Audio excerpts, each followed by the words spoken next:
चलो चलो जल्दी चलो, प्रेमियों सत्संग का समय हो गया। सब लोग सामने आके बैठो ताकि एक एक वचन आपकी समझ में आ जाए। सामने जब बैठोगे तो वचनों का प्रभाव तुम्हारे मन बुद्धि चित्त पर पड़ेगा, तब ये मन सुधरता, ऐसे नहीं सुधरता।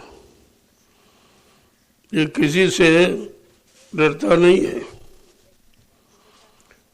बल्कि इससे सब डरते हैं। इसने ऐसा प्रभाव बना रखा है सदियों से कि तुम्हारे पर इसने अधिकार जमा रखा और काम क्रोध लोभ मोह अहंकार के घेरे में घेर के रखा जीव को। तभी तो बेचारा जीव कुछ कर नहीं पाता। कोशिश करता है लेकिन उसके आगे तुम्हारी सारी कोशिशें फेल हो जाती, इतना वो सबल है। लेकिन जब कलयुग में संत पधारे, उन्होंने सर्वप्रथम तुम्हारे मन को ही पकड़ा और कहा जब तक ये ठीक नहीं होगा ये तुम्हें कुछ करने ही नहीं देगा। वही अपनी पुरानी आदतों में बार बार तुम्हें ले जाएगा। महापुरुषों ने कहा और तुम्हें कुछ नहीं करना, पढ़ो तुम इसी के पीछे और सभी यतन तजना। तुम अपने शैतान मन के पीछे पढ़ो और किसी के पीछे पढ़ने से तुम्हारा कोई लाभ नहीं होगा। अपने मन को समझाओ। तुम अड़ोसी पड़ोसी को समझाने के चक्कर में समय खराब करते रहे। पहले अपने मन को समझाओ। अपने मन को समझा लोगे तो सबके मन को जान जाओ, क्योंकि इस समय मन सबका इसी तरह बिल्कुल स्वार्थ में डूब गया है। सेवात धर्मात परमार्थ तो बिल्कुल जानता ही नहीं। और धीरे धीरे धीरे जब स्वार्थ का नशा कुछ कम होगा, जब भोगों का नशा कम होगा, तब ये नाम योग की साधना को पकड़ेगा। तुम ऐसे चाहो पकड़ा लो तो नहीं पकड़ेगा, क्यों? पहली बार तो कभी इसको पकड़ाया ही नहीं किसी ने नाम योग की बात तो कही ही नहीं। ये नाम योग शब्द योग की चर्चा तो कलयुग में संत महापुरुषों ने शुरू किया। कोई नहीं जानता था कि ये शब्द योग क्या है और शब्द योग से क्या होगा, ये भी जानकारी किसी को नहीं थी। जब जानकारी नहीं थी तो बताता कौन आपको? लेकिन कलयुग अगर ना होता तो शायद संत महापुरुष आते ही नहीं, क्योंकि और किसी में युग में तो पहले नहीं आए, न सतयुग न त्रेता न द्वापर। उन्होंने अपना आना कलयुग में मंजूर किया कि कलयुग के जीवों को का कोई सहारा नहीं, इनकी कोई रक्षा हिफाजत करने वाला नहीं। तो हम सब कलयुग के गंदे जीवों को सहारा देने के लिए अब उनका सहारा आप लेते ही नहीं हो, जबकि उनके सहारे में आपको कुछ नहीं करना, केवल आदेश पालन करना। जो आदेश होता है तुम्हारे हित में होता है। हाँ, आप तुरंत तो नहीं समझ पाओगे, लेकिन धीरे धीरे जब दया होगी तब आपकी समझ में सब आ जाएगा कि हमको इसीलिए इसमें लगाया गया था कि हमारे कर्मों की धुलाई सफाई कैसे हो। जो कुछ यहाँ पर आपको कराया जा रहा सब पिछले कर्मों की धुलाई हो रही। इतने ज्यादा लदे हैं पहाड़ों जैसे, अगर उसे दिखा दिया जाए तो तुम कहोगे हम कभी पार नहीं जा पाएंगे, ये तो बहुत गंदगी है। लेकिन जब नाम चिनगारी पड़ते ही वो सब स्वभाव हो जाता। जैसे फूस का चाहे जितना बड़ा ढेर हो, एक अग्नि की चिनगारी आप डाल दो और हवा का सहयोग मिल जाए तो फट सेवा सब खत्म हो जाए, जल के राख हो जाएगा। ऐसे संत महापुरुषों ने नाम की चिंगारी तैयार की। और उसको महापुरुषों ने स्पष्टीकरण किया है। योग अग्नि तप प्रकट कर, कर्म शुभा शुभ जारी, और बुद्धि सिरावय ज्ञान घृत, ममता मल जर जाए। सब गंदगी जल के खत्म हो जाती, जो कितने युगों की नदी है। यहाँ तो ये काम कोई कर नहीं सकता आपका, कितना बड़ा ज्ञानी ध्यानी विज्ञानी धनवान बलवान बुद्धिमान हो, लेकिन आपको 1 करोड़ रुपए ले लो, हमारा एक पाप काट दीजिए, ये काम कोई नहीं। ये रुपए पैसे से नहीं होता, वो दया से होता, और ये दया किसी के पास है नहीं, ये दया का भंडार किसी के पास नहीं। इसलिए आपको समय मिला है, उसका लाभ उठा लो। अब ये लापरवाही छोड़ दो, बहुत आपने कर लिया है, लेकिन अब सचेत हो जाओ और खड़े हो जाओ, क्योंकि धीरे धीरे ये जीवन जा रहा है। वर्षों में, महीनों में, सप्ताह में जो गिनती गणना आप करते हो, लेकिन ये धीरे धीरे जीवन ही आपका समाप्त हो रहा, और एक दिन श्वासें पूरी हो जाएंगी, तब फिर कुछ नहीं, फिर ये कुछ नहीं है। इस शरीर से आप कुछ कर ही नहीं सकते हो, ये तो श्वासों की पूंजी है। तब तक आप यानी चेतन के रूप में बैठे हो, और जिस दिन श्वासों की पूंजी समाप्त हो जाएगी और जीवात्मा निकल जाएगी इससे, तो ये वीरान हो जाएगी। ये शरीर आपका वीरान हो जाएगा, कुछ नहीं कर पाओगे। फिर शरीर तो वही रहेगा, हाथ पैर सब वही रहेंगे, सारे अंग रहेंगे शरीर के, लेकिन वो उनमें चेतनता समाप्त हो जाएगी। उन अंगों में जो चेतनता है सूरत जीवात्मा के कारण, वो समाप्त हो जाएगी, और उसके समाप्त होते ही ये बेकार हो जाएगा। ये पंचभौतिक शरीर बेकार हो जाएगा, फिर आप इससे कुछ कर भी नहीं सकते हो। जो आपने इसके लिए जमा किया, उसका प्रयोग भी आप नहीं कर पाओगे। प्रयोग जब ही करोगे जब तक जीवात्मा रहे, और जीवात्मा के बारे में किसी ने आपको बताया ही नहीं, आज तक ये रास्ता खोला ही नहीं किसी ने। ऐसा मालूम पड़ता है किसी को मालूम नहीं था, या उनको ये राज रहस्य खोलने का अधिकार नहीं था। कोई बात तो जरूर रही है, तभी तो ये कलयुग में संत महापुरुषों को आना पड़ा। अगर ऋषि मुनि, योगी योगेश्वर, अवतारी शक्तियाँ, ज्ञानी विज्ञानियों, इनसे अगर काम हो गया होता, तो संत महापुरुषों को कलयुग में आने की क्या जरूरत थी। जब तुम्हारा किसी ने काम नहीं किया, तुम्हारी जीवात्माओं को किसी ने टच ही नहीं किया, तब उनको आना पड़ा कि ऐसे तो ये कभी जा ही नहीं पाएगी, क्योंकि जितने रास्ते आपको बताए गए वो सब यही रहने के बताए, निकलने के नहीं, रहने के। अब रहते रहते रहते कितने युग बीत गए, आपको कितना समय गुजर गया, और कुछ नहीं हुआ, कुछ भी नहीं। वही रोज का जन्म मरण जन्म मरण जन्म मरण, यानी पैदा हुए मर गए, पैदा हुए मर गए। तो ये सिलसिला कब तक चलता रहे? क्या इस जन्म मरण के चक्कर में हम हमेशा फंसे ही रहेंगे? क्या कभी निकलेंगे भी? क्या ऐसा कोई आएगा जो निकालेगा या निकालने की युक्ति आपको बताएगा? तो ये सब बिना सत्संग के आप समझ नहीं पाओ। इसलिए सत्संग की तो आपको हर वक्त आवश्यकता, हर क्षण पल घड़ी उसकी जरूरत। जरा सा चूके तो सब खत्म हो, कुछ नहीं मिलेगा। तो यहाँ के लेने के चक्कर में मत रहो, धीरे धीरे कर्म कर्जा जमा उसको उतारने के चक्कर। स्वतः तो जीव नहीं उतार सकता, उतारने की युक्ति, उतारने का सहयोग और उतारने की कोई भूमिका व्यवस्था बनानी पड़ेगी। जैसे इस समय आपके जो जमीन की बात देख रहे, यह सब तुम्हारे कर्मों की अदायगी का तरीका है। ये अमीन जमीन कुछ नहीं, क्योंकि जब जमीनें होगी नहीं तब तुम रहोगे कैसे, टिकोगे कैसे, करोगे कैसे? तो आपके जीवन का आधार है भूमि। ये भूमि जीवन का आधार है। जैसे माँ ने पैदा कर दिया, लेकिन पैदा करके तुम रहोगे कहाँ? ये दूसरी माँ है जो तुम्हारा सहयोग कर रही है। ये है धरती माँ।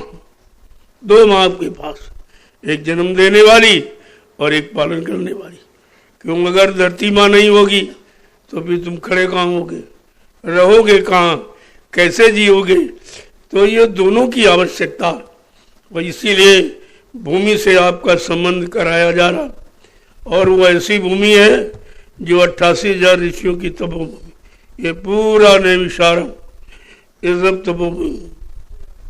88,000 ऋषि मुनि कोई एक ही जगह थोड़ी रहे होंगे, ये इतनी बड़ी संख्या है 88,000, तो मतलब यानी ये सब पूरी नैमिष की है। और ये भूमि पर उन्होंने तपस्या की। तुम्हारे जैसे खाना पीना और अमाना कमाना, झूठ बोलना, छल कपट करना, बाल बच्चे पैदा करना, ये काम नहीं किया भूमि पर। उन्होंने भूमि पर अपने आप को तपा दिया, अपने आप को बिल्कुल खत्म ही कर दिया। लेकिन जो चीज मिलनी चाहिए वो उनको नहीं मिली, क्योंकि दिलाने वाला नहीं था, न देने वाला न दिलाने वाला। वो तो अधिकार केवल संत महापुरुषों को है कि वो इसका फल दे सकते।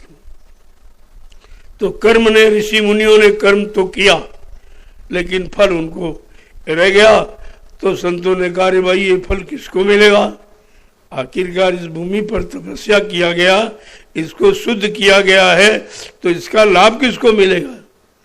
तब उन्होंने रामचरितमानस में लिख के बताया कि तीर्थवर नैमिष विख्याता अति पुनीत साधक सुखदाता। ये नैमिषारण्य तीर्थों का महातीर्थ है और अति पवित्र है, यानी पवित्र नहीं, अति पवित्र, जिसकी कोई यानी महिमा और वर्णन नहीं किया जा सकता, इतनी ये पावन पवित्र है। लेकिन इसका लाभ किसको मिलेगा। साधक सुखदाता, साधकों को सुख देने वाली। जब किसी संत के साधक नाम की कमाई करने आएंगे तो इस भूमि का लाभ उनको मिलेगा।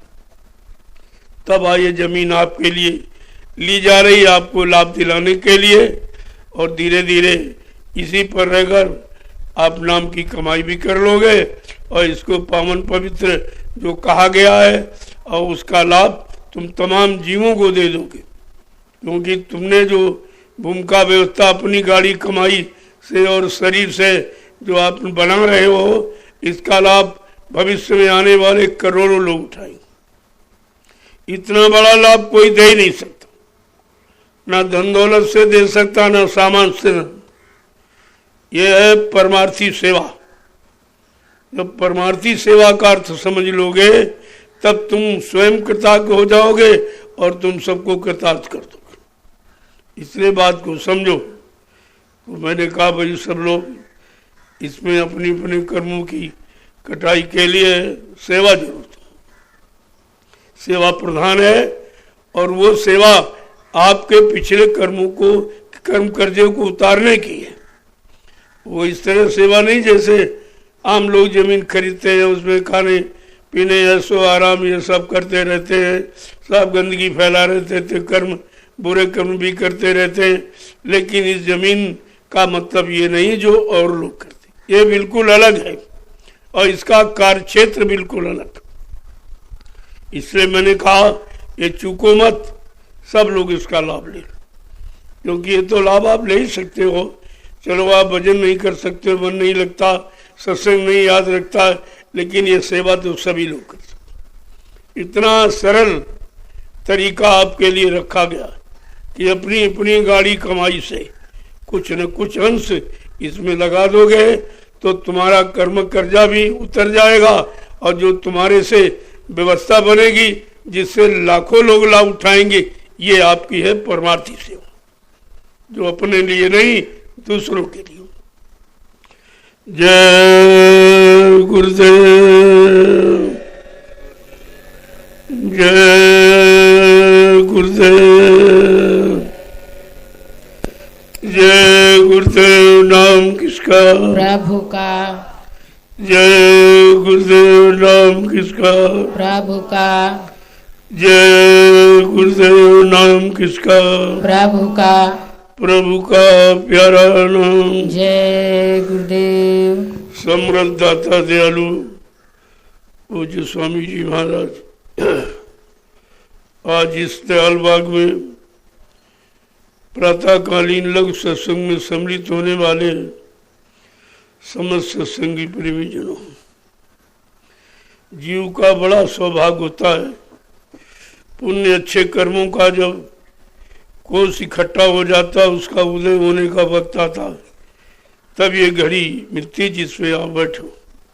ये सबको नहीं नसीब होगी और ना सबको आ सकता। जब जैसे कर्म आपके हैं वो ले आएंगे, और जब अच्छे कर्म नहीं तो कैसे आएगा वो? कितना वो सुने लेकिन सामने शरीक नहीं हो पाएगा। तो ये बड़े सौभाग्यशाली जीव की व्यवस्था है, सबकी नहीं।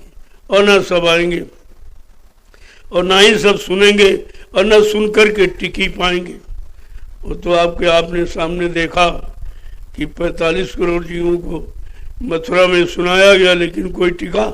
सब भग गए, सब शरण चरण छोड़ के सब भग गए, एक भी नहीं टिका।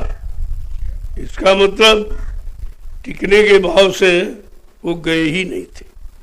वो तो मथुरा में एक मेला लगा था और ये मेला में चेला बन गए, और मेला खत्म हो गया तो चेले खत्म हो गया, सब कुछ नहीं बचा, कुछ भी नहीं बचा और कुछ भी हासिल नहीं कर पाए। ये कितना बेशकीमती समय व्यर्थ में चला गया, क्योंकि इनकी पकड़ ढीली थी। ये बच्चों की पकड़ नहीं थी, मान सम्मान की पकड़ थी। ये मिल जाए वो मिल जाए, ये पद वो पद, ये सब या कुछ नहीं। ये तो निमिष मात्र अभी ऐसी व्यवस्था है, इसलिए व्यवस्था से संबंधित आपको सेवा करने का अवसर दिया जाए। बाकी यहाँ ऐसा कुछ नहीं। धीरे धीरे दूरदर्शी व्यवस्था आने पर कोई पद नहीं, किसी तरह का कोई पद। जो सेवा करना चाहेगा वो सेवा करे, और जो भजन करना चाहे भजन करे। बस दो शब्द रहेंगे, सेवादार और भजनानंदी, तीसरा कोई शब्द नहीं। न राजनीति में रहेगा न धर्मनीति में रहेगी, दोनों की व्यवस्था बदलेगी, तभी तो काम होगा, तभी एक अच्छा समय आएगा। तो आप इस चक्कर में मत रहो। जो आपको सेवा मिल जाए वो सेवा समझ के करो, उसमें अतपद कुछ नहीं, क्योंकि पद की तो ये व्यवस्था इनकी है, लेकिन वहाँ कोई पद नहीं। सबसे बड़ा है पियापद, सबसे बड़ा है गुरुपद। तो आपको गुरुपद तो मिला हुआ है, इससे बड़ा कौन सा पद? अब उस पद पर आरूढ़ रहना सीखो, टिकना सीखो, स्थिर प्रज्ञता अपने में पैदा करो कि आप स्थिर हो जाओ, इधर उधर नहीं। कोई कितना कुछ कहे, आपके अंदर अटक और भटक और शंका और संदेह और भूल और भ्रम, ये मतलब निमिष होना ही नहीं चाहिए। अगर ये आ गया तो गड़बड़ कर देगा। ये सब बिगाड़ का माया का कारण है, ये भी माया का खेल है। जो तरह तरह के पद दिला दे, कहीं ये दिला दे वो, मतलब तुमको परमार्थ से भ्रमित करने के लिए उसने बहुत बड़ा जाल बनाया। लेकिन धीरे धीरे उस जाल से आपको परिचय करा दिया जाएगा, और तब जाल की जब जानकारी हो जाएगी तब आप धीरे धीरे निकल जाओ। ऐसा नहीं कि नहीं हो। तो मालिक से केवल अर्जी यही करो कि अब की बार ये नैया पार हो जाए, क्योंकि ये मौका नहीं मिलेगा, फिर ये शरीर नहीं मिलेगा। जब ये शरीर नहीं मिलेगा तो ये अवसर नहीं मिलेगा, तो फिर कभी आप निकल ही नहीं पाओ। केवल ये मानव तन यही आपको ऐसा दिया गया जिससे आप 84 से बच सकते हैं। अगर चेत गए तो बच जाओगे, और चूक गए तो 84 में चले जाओ।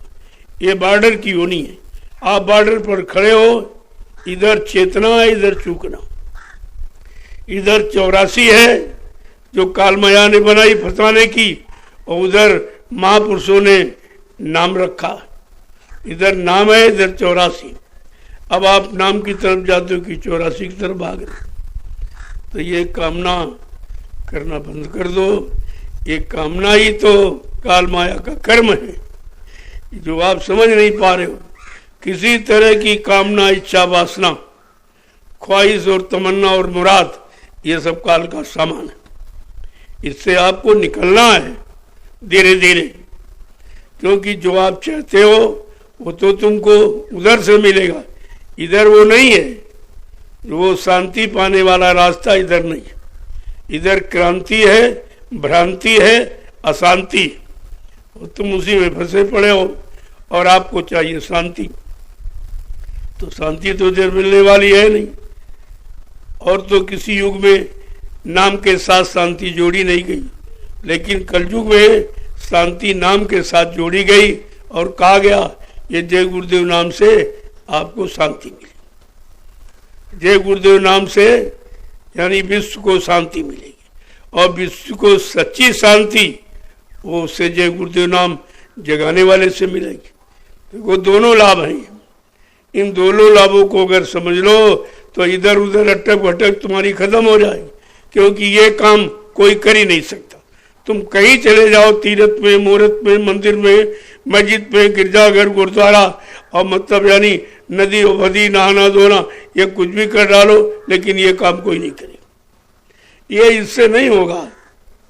ये तो मन की सारी घेराघारी है। ये काल माया ने मन की घेराघारी की, अब संत महापुरुष इसकी घेराघारी कर रहे। उन्होंने नाम का घेरा बना दिया, कहा इसमें इसको चक्कर लगाओ। मन तू भजे गुरु का नाम, ऐ मन अब तू गुरु के नाम को भज। तूने दुनिया के सारे साधनों को भजा और सबको मतलब चाहत रखी और सबको प्राप्त करने के लिए निरंतर यत्न करता रहा। अरे अब जरा नाम को भज के देख ले, शायद तेरा काम हो जाए। और तो किसी के भजने माने याद, सबकी याद की, सबका ध्यान किया, लेकिन तुम्हारा काम किसी ने नहीं। न बीबी ने, बच्चों ने, पति ने, भाई ने, मतलब यानी अड़ोसी और पड़ोसी, ये आमान और सामान, ये किसी ने तुम्हारा काम नहीं किया। इन सब ने मिलकर तुम्हें फंसा लिया। अब तुम फंसाव को कहते हो लाभ, फंसाव को कह रहे हो नहीं हमारी व्यवस्था है, फंसाव को कहते हो नहीं नहीं यही ठीक है। तो क्योंकि बहुत दिन जब करते करते किसी काम का आदमी जब आदी हैबिचुअली यानी आदती हो जाता, तो आदत उसको मजबूर कर देती। आदत मजबूर करती है और कुछ नहीं। तो जैसे बुरे कर्मों की आदत ने आपको करने के लिए मजबूर किया, ऐसे अच्छे कर्म जब करने लगोगे तो अच्छे कर्मों की आदत आपको मजबूर कर देगी। आपको आदत ही तो बनानी, और आदत ही इबादत है, आदत ही इबादत है। अब आत्म मन की आदत खराब हो गई। अब ये खराब जगह जल्दी जाता, क्योंकि बहुत दिन रहते रहते वहां हो गया। अब उसका आदि बगैर उसके रह नहीं सकता, तो बार बार उधर भग के जाता। लेकिन संत महापुरुषों ने धीरज से लगाम लगाई इसको, वो उधर मोड़ने के लिए ये लगाम, ये नाम की लगाम लगा दी कि इसको आप मोड़ोगे कैसे। कहा समय के जगह नाम से मोड़ी आप। तो कहते मन तू भजे गुरु का नाम, तूने सारे नामों को भजा और सबको भज के देख लिया याद करके, लेकिन तेरा काम किसी ने किया नहीं। इसलिए जो गुरु ने नाम जगाया है उस नाम को तू पकड़, तो तू खुद जाग जाएगा। जब जाग जाएगा, चेत जाएगा, तो अपने घर की तरफ फिर तू बेचैन हो जाएगा। जय गुरुदेव। जय गुरुदेव। तो मालिक से एक ही प्रार्थना करो, क्या कहना है? लगाओ मेरी नैया सतगुरु पार, लगाओ मेरी नैया सतगुरु पार, लगाओ मेरी नैया सतगुरु पार, लगाओ मेरी नैया सतगुरु पार। मैं तो बही जगधार, मैं तो बही जगधार, लगाओ मेरी नैया सतगुरु पार, लगाओ मेरी नैया सतगुरु पार। तुम बिन नहीं कोई कारण हारा, तुम बिन नाई कोई कारण हारा, तुम बिन नहीं कोई कारण हारा, तुम बिन नाई कोई कारण हारा। लगा दो डूबी खेप किनार, लगा दो डूबी खेप किनार। लगाओ मेरी नैया सतगुरु पार, लगाओ मेरी नैया सतगुरु पार। सहेली मत तू मन में हार, सहेली मत तू मन में हार। सहेली मत तू मन में हार।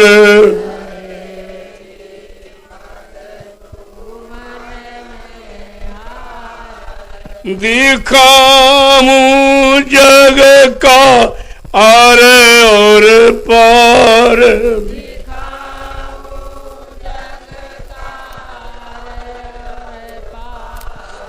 लगाओ मेरी नैया सतगुरु पार।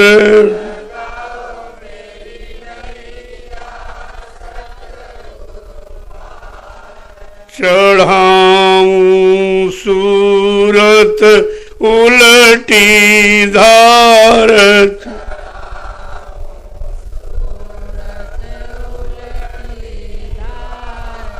चढ़ाऊं सूरत उलटी धार, चढ़ाऊं सूरत उलटी धार।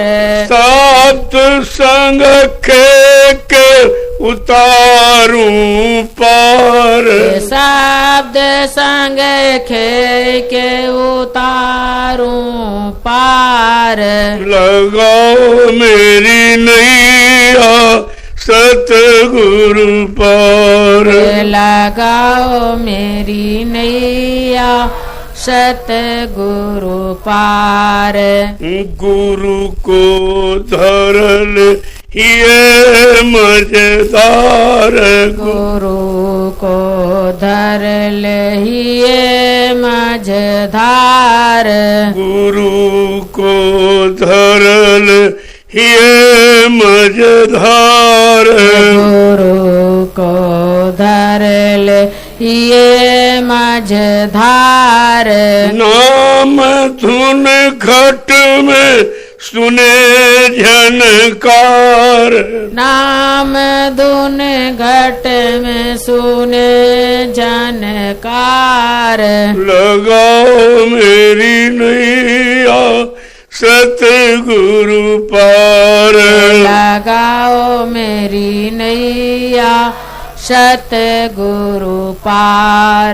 तरंगे उठ रही बारंबार, तरंगे उठ रही बारंबार।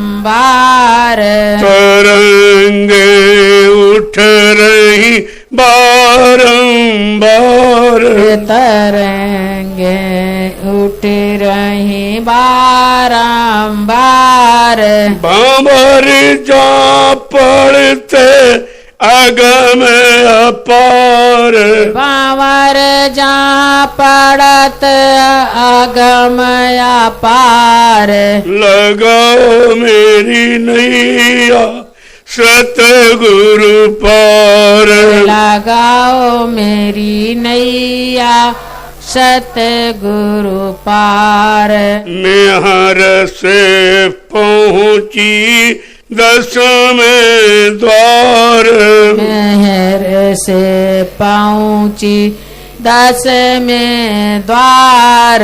मेहर से पहुँची दसवें द्वार, मेहर से पहुँची दसवें द्वार। सतगुरु स्वामी दीन्हा पार उतार।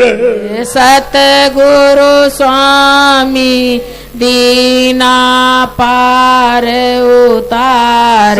सतगुरु स्वामी दीना पार उतार। सतगुरु स्वामी दीना पार उतार।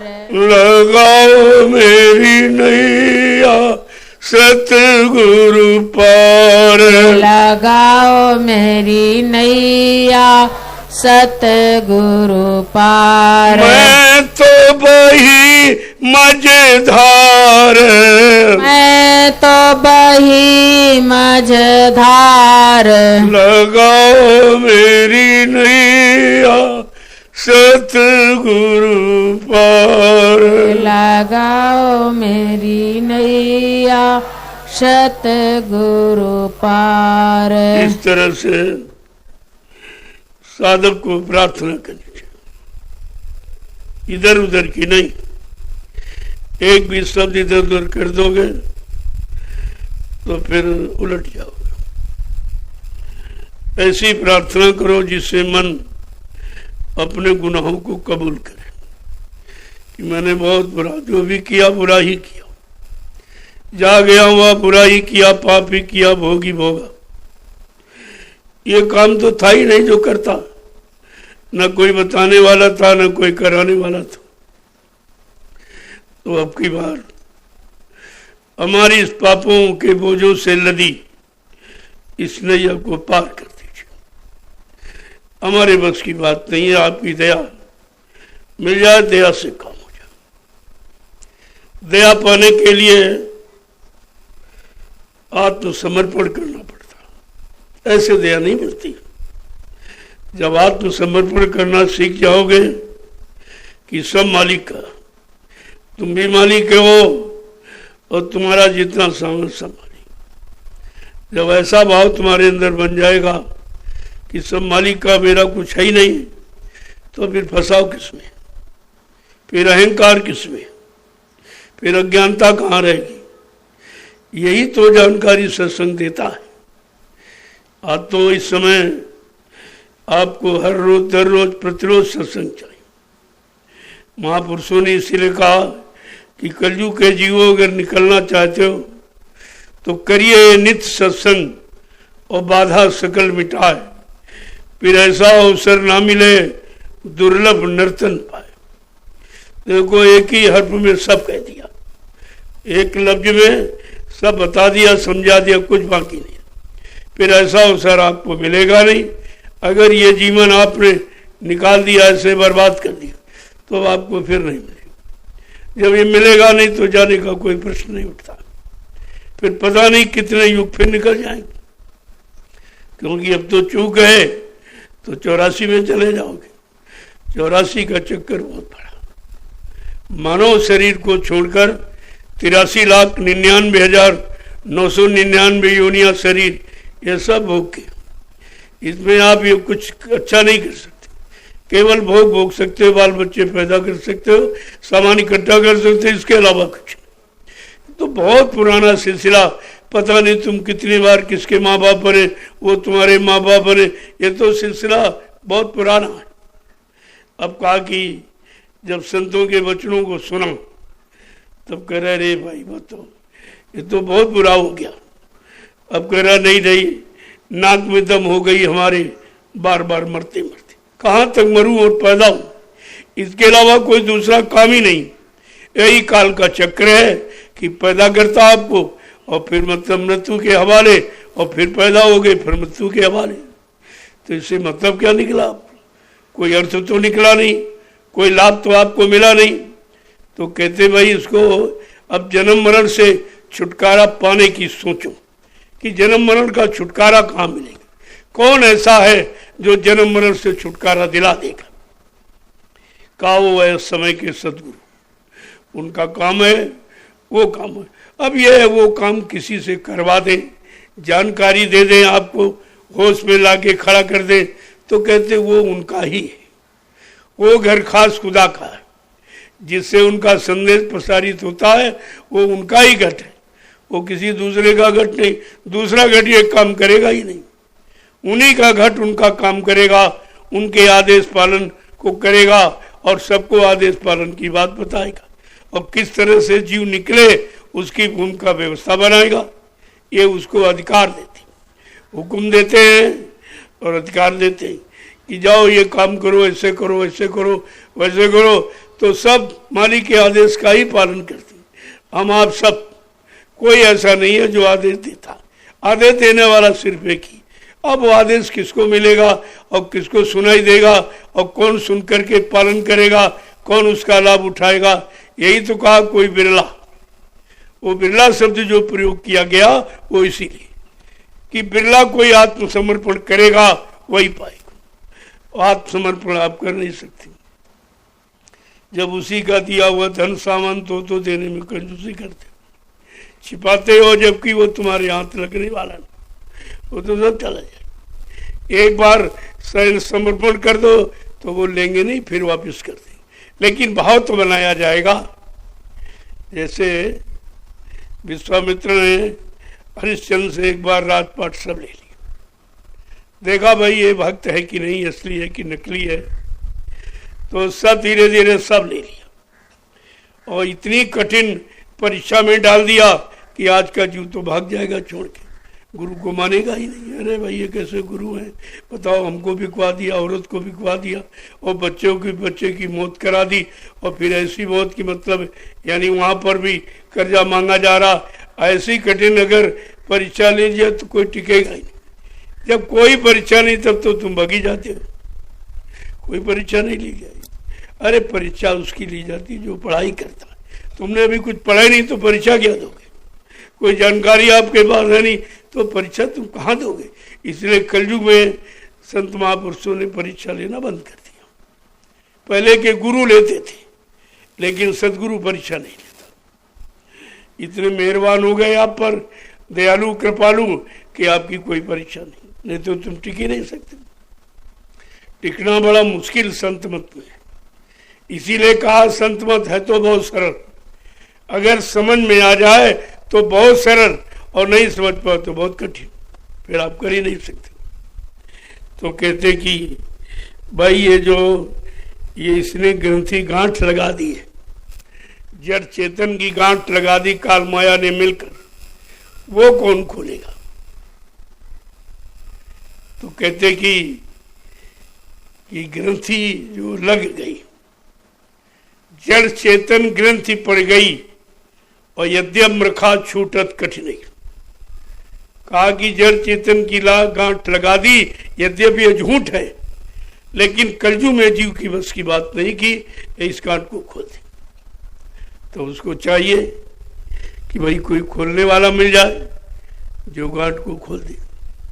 और खोलने में आपको तकलीफ होती कि हमारा ये छूट रहा, हमारा ये छूट रहा, हमारा ये जा रहा, हमारा ये जा रहा। अरे तुम्हारा है ही क्या? जो जा रहा तुम लेके ही क्या है तो तुम्हारा है क्या जा रहा? और तुम्हारा है नहीं जिसको कह रहे हो तुम। अब भूल भ्रम अज्ञानता में तुमने मान बैठा ये हमारा, ये हमारे, तुम्हारा तो शरीर भी नहीं, ये भी एक दिन धोखा दे देगा। और शरीर से संबंधित जो जमीन दुकान मकान बनाया वो भी तुम्हारा नहीं, वो भी छूट जाएगा। और शरीर से जो रिश्ते और नाते, अपने पति पत्नी बाल बच्चे भाई बहन बिरादर, ये जो बनाया ये भी छूट जाएगी, तुम्हारा नहीं। फिर तुम्हारा है क्या? क्या कभी आपने ऐसा विचार किया? क्या कभी बैठकर आपने ये सोचा है कि हमारा क्या है?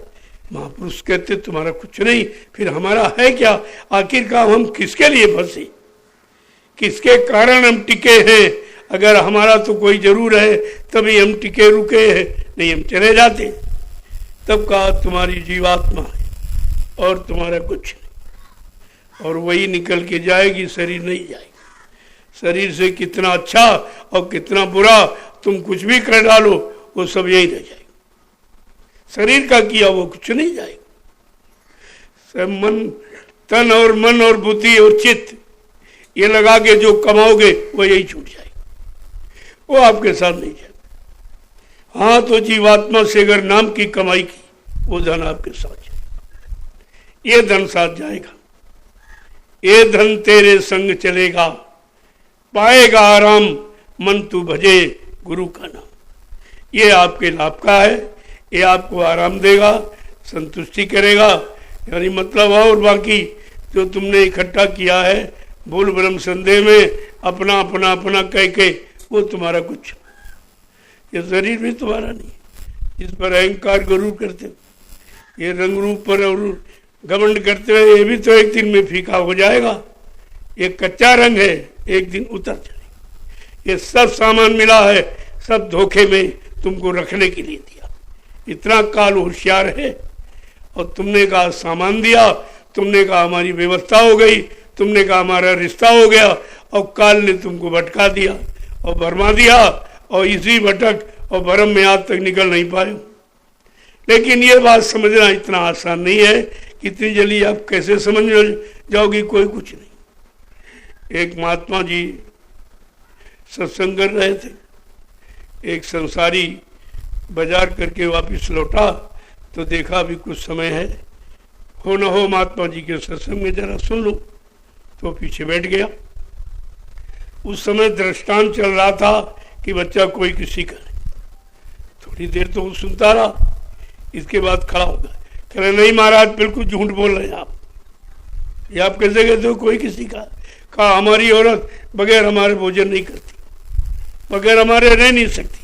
कल नहीं नहीं बच्चा कोई किसी का नहीं। कल हम ये बात आपकी नहीं मानी। कल अच्छा ऐसा करो, तुम हमारे यहाँ आने लगो, यहाँ हमको तुमको सिखा देंगे, फिर तुम कहना कि हमारा कौन है।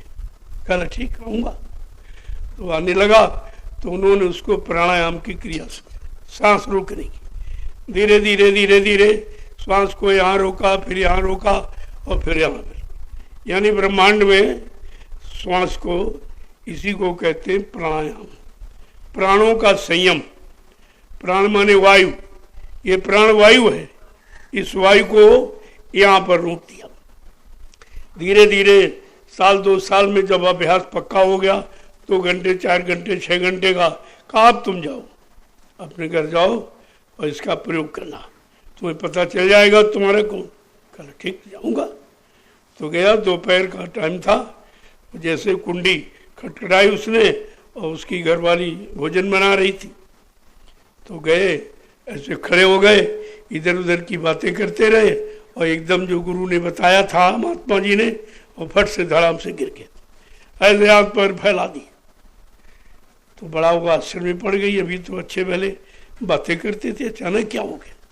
जो आस पास पड़ोस गांव में कोई झोला वोला छाप डॉक्टर वाक्टर उनको बुलाया और दिखाया, तो लोगों को तो यहाँ का ज्ञान है, यहाँ देखा, लेकिन यहाँ का ज्ञान तो है नहीं कि प्राणवायु को यहाँ भी रोका जा सकता। अब ये देख दाख के कहा अरे भाई तो खत्म हो गया, जल्दी करो, टाइम हो गया, 4 बज गया, जल्दी करो, उनको ले जाने की तैयारी करो। अब वो सुन रहा सब, तो झटपट वो हरे बांस काट के लिए आए, टटरी बना दी, और मतलब यानी उसको कपड़े वपड़े उतार दिए और लंगोटी लगा कर नंगा लिटा दिया, ऊपर से एक कपड़ा पर्दा डाल दिया नफरत का, कि अब ये देखा नहीं जा रहा, इसकी शक्ल बहुत खराब है। वही जिसने मकान बनाया, जिसने बच्चे पैदा किए, जिसने इतना धन कमाया, रात दिन सारा जीवन उसी में बिता दिया, अपने लिए कुछ नहीं किया, आज कह रहे रे भाई इसको पर्दा डालनी पड़ता है, इसकी शक्ल बहुत खराब लग रही, वो जल्दी करो इसको, और मतलब यहाँ से ले जाओ, कहीं हमारे घर में भूत बन के न रह जाए। वो सब सुन रहा है, इतनी नफरत। महात्मा ठीक ही कहते थे, कोई किसी का नहीं, यहाँ तो सब नफरत करने वाले। फिर जल्दी से कफन को लपेटा, तो मतलब यानी हाथ ऐसे थे, कल क्या कला इसी में लपेट तो जल्दी खोल, और जब लेके चले तो हाथ ऐसे थे, तो दरवाजा कुछ सकरा था, वो हाथ उसमें अड़ने लगे। जब हाथ अड़ने कला रे भाई फावड़ा ले आओ, इसको गिराओ, चौड़ा करो, निकलेगा कैसे। तो जब फावड़े की बात सुनी उसने, औरत कहती है नहीं रोको, हम तरीका बताती। तो चारा काटने वाली गड़ा सा ले आई, कल इनके हाथ काट दो यहाँ से। अरे भाई ये तो बनाने वाला तो जा रहा, हमारा बना बनाया क्यों बिगाड़ रहे, इसके हाथ काट दीजिए और रख दो, ले जाओ। वो सुन रहा कि अरे तो ठीक ही महात्मा कहते थे, देखो हम जिस पर इतना बड़ा भरोसा करते थे वो कह रही हाथ काट दो इनके, कोई रहम नहीं, कोई प्रेम नहीं, कोई दया नहीं, कोई रिश्ता नहीं, सब भूल गई। तो जैसे वो गड़ासा लेके आई, फट से उसने झटका मारा और मतलब लस्सी उस्सी टूट गई और कफन को ऐसे समेटा और भाग के गया महात्मा के पास। नहीं नहीं बिल्कुल आप महाराज सही कहते थे, बिल्कुल सत्य निकला। अरे बताओ तो, अरे कल बिल्कुल सही आप कहते थे, अगर जरा चूक जाता तो मेरी औरत मेरे हाथ कटवा देती। कहा तुम तो कहते थे बच्चा हमारा तुम्हारा कोई, जब तक तुम्हारे से कोई स्वार्थ निकलेगा तब तक वो तुम्हारा, चाहे शरीर का स्वार्थ हो, लगाओ प्रेम हो, और चाहे कमाई का हो, दो ही साधन, शरीर और शरीर से कमाई, और दो ही से तुम्हारा रिश्ता है। और एक दिन ये दोनों खत्म हो जाएंगे, ना कमाई साथ जाएगी ना शरीर साथ जाएगा। उस समय लोगों को केवल एक नफरत दिखाई देगी, जिसे कहते हो आप इनको नफरत हो गई, इनको हमारे से घृणा हो गई, केवल घृणा और नफरत रह जाएगी। जब कोई ऐसी व्यवस्था सामने आके खड़ी होती तब समझ में आता कि सत्य क्या। पहले तो आपको नहीं समझ में आ रहा, पहले सब तुमसे स्वार्थ हल कर रहे कि बहुत कमा के लाता है, चलो इसको रोटी दे दो, पानी दे दो, कपड़े दे दो, बहुत कमा के लाता, बिना पैसे का नौकर। ये तो बिना पैसे का नौकर, तनख्वाह भी नहीं लेता और जो कमा के लाता सब देता और सारी व्यवस्था करता। और इससे अच्छा सस्ता नौकर कहाँ मिलेगा? तो तब तो आपकी कदर होगी, और जिस दिन वो काम करने के लायक नहीं रहोगे तो उससे नफरत हो जाएगी। फिर इतनी नफरत हो जाएगी फिर आपको रोना आएगा। फिर वो रोने का समय कहाँ?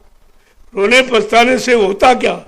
अगर रोने पछताने के पहले चेत जाओ, जाग जाओ, होश में आ जाओ, तुम्हारे अंदर समझ पैदा हो जाए तो आपका काम बन जाएगा। तो ये थोड़ी कहा जा रहा है उनके पास, अरे उनके साथ रहो, उनके बीच में रहो, अपना काम बना लो, ये बुद्धिमानी, अपना काम बना।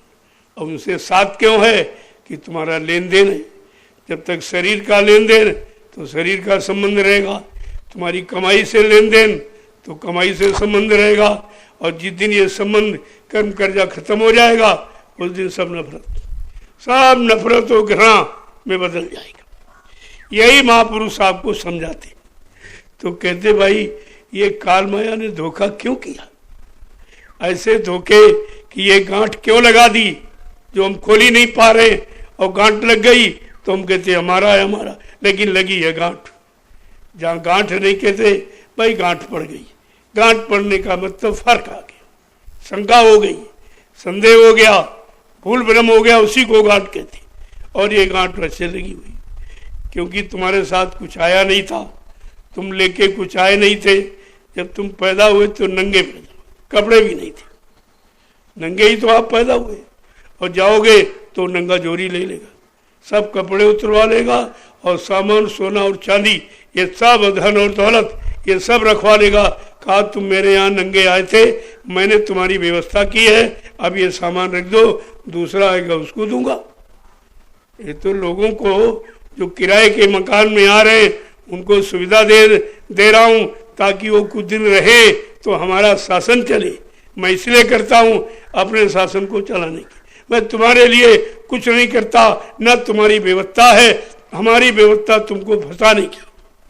कि एक औरत दे दी, एक पति दे दिया, बच्चे दे दिए, तुम फंस गए, बस उसी में तुम फंस गए, चक्कर लगा रहे हो, हमारा है हमारा है हमारा है, और ये भूल गए कि तुम तो नंगे ही आए थे, कपड़े भी लेके नहीं आए थे, ना कोई पत्नी लेके आया, ना पति और बच्चे और जाति और बिरादर, तुम तो कुछ लेके आए ही नहीं थे। जब कुछ लेके नहीं आए तो कैसे ले जाओगे? अब बात में रोना आता। तब महापुरुष कहते हैं भाई मन पछताई हो अवसर भी थे।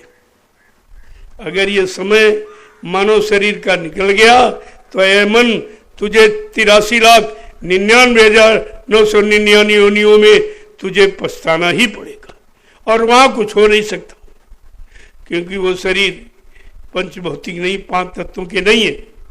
जो पक्षी का है और जानवरों का, जंगली जानवरों का, पशुओं का, कीड़े मकोड़ों का शरीर तो वो भी है, लेकिन उनमें भी जीवात्मा है, लेकिन वो कोई 1 तत्व का, कोई 2 तत्व का, कोई 3 तत्व का, कोई 4 तत्व।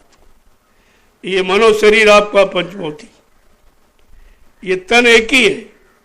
वो काल ने भरमाने के लिए कहा स्त्री तन पुरुष तन कह दिया।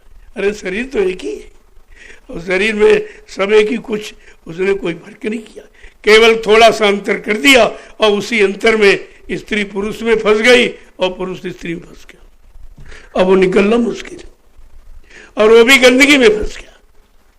आंख कान नाक मुंह में नहीं फंसा, गंदगी में। अब गंदगी में क्यों, चूंकि गंदगी से पैदा हुआ है और गंदगी का उसका यानी सब बना है गंदगी से, तो गंदगी उसको प्रिय है, तो फट से उसी तरफ जाता, उसी तरफ जाता, उसी तरफ, और कहीं नहीं जाता, गंदगी तरफ। देखो कितनी अज्ञानता है कि हम गंदगी में फंसे और एहसास नहीं करते, तो बहुत गंदगी है। यहाँ तो बैठा नहीं जाता, यहाँ चला नहीं जाता, लेकिन गंदगी पसंद है। आज वही सब हो रहा है, सारा जीव चरचर सब गंदगी में फंस गया। ऐसी उसने यानी ऐसा जाल बना दिया और ऐसा एक अंतर कर दिया, उसी अंतर में सब फंस गए। और नहीं, न कोई हाथ में, न कान, न नाक, न मुंह, न रंग रूप, किसी में नहीं फंसा, गंदगी में फंस गया। अब वहां से निकलना मुश्किल। 24 घंटे गंदगी की याद रहती, कैसे मिलेगी, कैसे प्राप्त होगी, कहाँ जाऊं, कैसे कहूं, किससे सिफारिश करूं, किसको पैसा दूं, धन दूं, सब गंदगी खरीदने के चक्कर में, कि उनको होश ही नहीं है। ये तो गंदगी, ये तो मनमूत्र है। यहाँ कहाँ शुद्धता, यहाँ कहाँ निर्मलता, यहाँ कहाँ पवित्रता, लेकिन यानी पुरानी उसने आदत बना दी ऐसी कि इसके अलावा तुम कहीं फंसोगे नहीं, और फिर इससे निकल नहीं पाओगे, गंदगी से आप निकल नहीं पाओगे। तो क्या कह रहे हैं जरा सुन लीजिए 2 वचन। वैसे तो कोई किताब की आवश्यकता नहीं होती, लेकिन फिर भी आपको विश्वास नहीं होगा कि अपने मन से ही गढ़ के कह रहे कि सबने कहा। तो जरा कहते ये जो गांठ लग गई, ये गंदगी की, जहां तुम फंस गए हो, कैसे निकलोगे वहां से? तो क्या कह रहे हैं कि गुरु बिन ग्रंथि सुरति कौन छोरी, गुरु बिन ग्रंथि सुरति कौन छोरी, गुरु बिन ग्रंथि सुरति कौन छोरी, गुरु बिन ग्रंथि सुरति कौन छोरी। अब वो साधन बता दिया कि बिना वक्ते गुरु, समय के गुरु के ये गांठ कोई खोल नहीं सकता, किसी को नहीं मालूम है। और माया ने इतनी मजबूत लगा दी, अब भोगों का छींटा, जैसे गांठ लगाओ और पानी में भिगो दो और मजबूत हो जाती, ऐसे उसने गांठ भी लगा दी और भोगों का छींटा डाल दिया। अब वो जीव के बस की बात नहीं जो खोल ले, क्योंकि उसने तो फंसने के लिए बनाई, तो खुलने का रास्ता तुमको थोड़ी देगा। ये तो संतों की दया हुई, उन्होंने खुलने का रास्ता आपको दे दिया। क्या कह रहे हैं कि युगन युगन से भटक रही है, युगन युगन से भटक रही है, युगन युगन से भटक रही है, युगन युगन से भटक रही है। कोई न शब्द संग जोरी, कोई न संग जोरी, कोई न शब्द संग जोरी, कोई न शब्द संग जोरी, गुरु बिन सुरति ग्रंथि कौन छोरी, गुरु बिन ग्रंथि सुरति कौन छोरी। पहले ये गांठ आज की नहीं है, युगों युगों से, जब से यहाँ पर आई है जीवात्मा मृतलोक पे, तब से काल ने ये गांठ लगा दी कि बड़ी मुश्किल में प्रार्थना करके, तपस्या करके ये सुरतों का जो मतलब यानी खजाना मैंने प्राप्त किया है। अब इसको किसी तरह से निकलने नहीं देंगे, तो अब वो फंसाने का उसने जाल बनाना शुरू किया। पहले कोई कर्म नहीं था। सुरतें जीवात्मा आती थी चली जाती थी, आती चली जाती। उसने सोचा हमारी तपस्या का मतलब क्या है? मैंने हजारों वर्ष सत्पुरुष की तपस्या की और ये वरदान में हमको ये जीवात्माओं का भंडार मिला है। अब तो जीवात्मा अपनी इच्छा से आती जाती, मेरा कोई आदेश से हुक्म नहीं चल रहा है। तो फट से उसने फंसाने के लिए कर्मों का जाल बना दिया, एक अच्छा एक बुरा, एक पाप और पुण्य जिसे आप कहते हो, बस दो जाल बना दिए। जब दो जाल बना दिए तो आपने उसका अनुभव करने के लिए कि जरा करके देखें, बस इसी में आप फंस गए। कभी अच्छा किया, कभी बुरा किया, कभी पाप किया, कभी पुण्य किया, कभी शुभ किया, कभी अशुभ का। यही कर्मों का जो आपने करके इकट्ठा किया है, और इकट्ठा करते करते कितने युग निकल गए और इतना जमा कर दिया है कि तुम्हारे बस की बात नहीं है कि उसको तुम हटा पाओ। अब वो फंस गया। तो कहते किसी ने ग्रंथि खोलने की बात नहीं कही आज तक। जितने ऋषि मुनि आए, योगी योगेश्वर साहब, बड़ी महिमा उनका, बड़ा कीर्तन लोगों ने किया, बड़ी तारीफ की, लेकिन काम कुछ नहीं कर पाए। वो अपनी जीवात्मा का काम नहीं कर पाए तो तुम्हारा कैसे करते थे? क्योंकि ये जानकारी उनके पास नहीं। उन्होंने हठ योग किया था, अपने हठ से जंगल में चले गए, गुफा के अंदर छिप के बैठ गए। तो इससे क्या होने वाला है? जब तक कोई बताने वाला, कराने वाला नहीं मिलेगा तो ऐसे छिपने बैठने से कोई काम थोड़ी चलेगा। और बेचारे वो वहां जाके फंस गए। गृहस्थी में फंसे थे, यहाँ से निकले तो वहां फंस गए गुफा में। अब कोई उल्टा खड़ा है, कोई नंगा रह रहा है, कोई कुछ कर रहा, कोई मतलब यानी शरीर को कष्ट देने वाले ये सब काम शुरू कर दिए और इसी को तपस्या मान बैठे। जबकि तपस्या का सच्चा अर्थ है तप अस्या, आशाएं, इच्छाएं, वासनाएं, कामनाओं को जला देना। तप माने जला देना, उसको तपस्या कहते। वो तो कुछ किया नहीं और ये बार में बेचारे फंस गए। तभी कहा तन का वैराग हानिकारक होता। अगर मन में विरक्ति नहीं है तो तन की विरक्ति कितने दिन टिकेगी? आज आप परेशान हो, तकलीफ में हो, गरीब हो गए, कुछ नहीं है, बाल बच्चे ज्यादा हो गए, अब परवरिश हो नहीं रही तो साधु बन गए। ये तन की विरक्ति है। और वहां गए तो सब कुछ मिलने लगा, झूठा मान सम्मान सामान सब। तो धीरे धीरे मन की प्रवृत्ति बदलने लगी। अब वो गृहस्थी तरफ भाग रहा, कहते यार घर चलो घर चलो, अब तो मतलब यानी ये चाहिए वो चाहिए वो चाहिए। अब वो चाह इच्छा जुड़ गई साथ में, अब वो बैठने नहीं दे रही। तो कहते घर के भागे वन बसे और वन भागे घर मार, ना हरि भजे न घर सुख पाए और बिरथा बेहाय गई और दुनिया ते प्यारे एक और नहीं भाई। एक भी काम नहीं हुआ, न मन गुफा में टिकने दिया, न घर में टिकने दिया, और गुफा में घुमा फिरा कर और फिर घर में ले आए। ये है मन की प्रवृत्ति। और इसी मन की प्रवृत्ति में हम आप सब लोग फंसे। कैसे निकलोगे? कहा युगन युगन से, कितने युग बीत गए, आज तक कोई निकालने वाला आया नहीं। जो आया वो फंसाने वाला है। वो खुद फंस गए और सबको फंसा लिया। जिनको तुम भगवान कहते हो वो भी तो फंस गया। वो सीताराम हो चाहे राधे श्याम, सब फंस गए। चाहे ब्रह्मा हो चाहे विष्णु हो चाहे शिव हो, सब फंस गए। रामकृष्ण कोई बचा नहीं है। वो माया नारी ने सबको फांस लिया। वो भी तुम्हारे जैसे पत्नी बाल बच्चे वाले, तुम भी वही हो। तो तुम्हारे भगवान में अंतर ही क्या? तुम्हारे में तुम्हारे भगवान में क्या अंतर? जो तुम करते हो वही वो करता। जब कोई अंतर ही नहीं तो कैसे आपने मान लिया वो भगवान? भागवान यानी भाग माने, भाग का वान माने निर्माण करने वाला। तुम्हारे भाग का निर्माण कर दे, नया भाग बना दे, भाग्यशाली आपको बना दे, तब तो भगवान माना जाएगा। तो आगे देखो क्या कह रहे। एक एक सत्य पर विचार करिए आप, तब आपकी समझ में सब आ जाएगा कि महापुरुषों ने किस तरफ इशारा किया।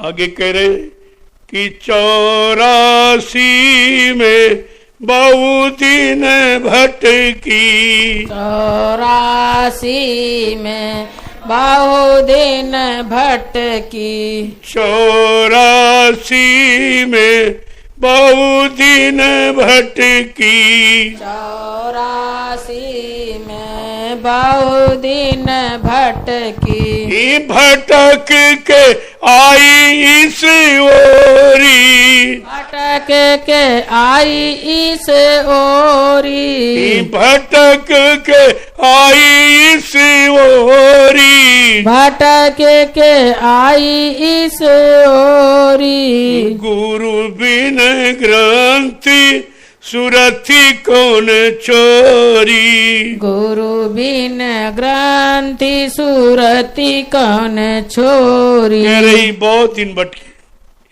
एक जगह नहीं 84 शरीरों में, उनमें भी कई प्रकार है। जैसे मानव शरीर में कई प्रकार है, पशु शरीर में कई और उपजातियां उसमें भी, उसमें भी भिन्न भिन्न तुम्हारे फंसाने के लिए उसने और तमाम उसमें यानी बना के मसाला तैयार किया कि इसके बाद इसमें, इसके बाद इसमें तुमने ये कर्म किए, तुम्हारे ऐसे कर्म हैं, उन कर्मों के अनुसार तुमको इस योनि में जाना।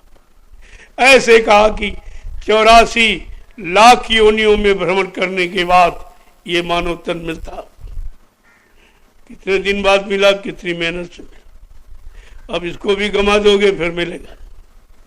यही योनि आपके चेतना जागने की। अगर सो गए तो फिर हमेशा के लिए चले जाओगे, फिर कभी आपका जागना नहीं होगा, फिर कभी नहीं जाग पाओगे। पता नहीं ऐसे महापुरुष मेले मिले ना मिले।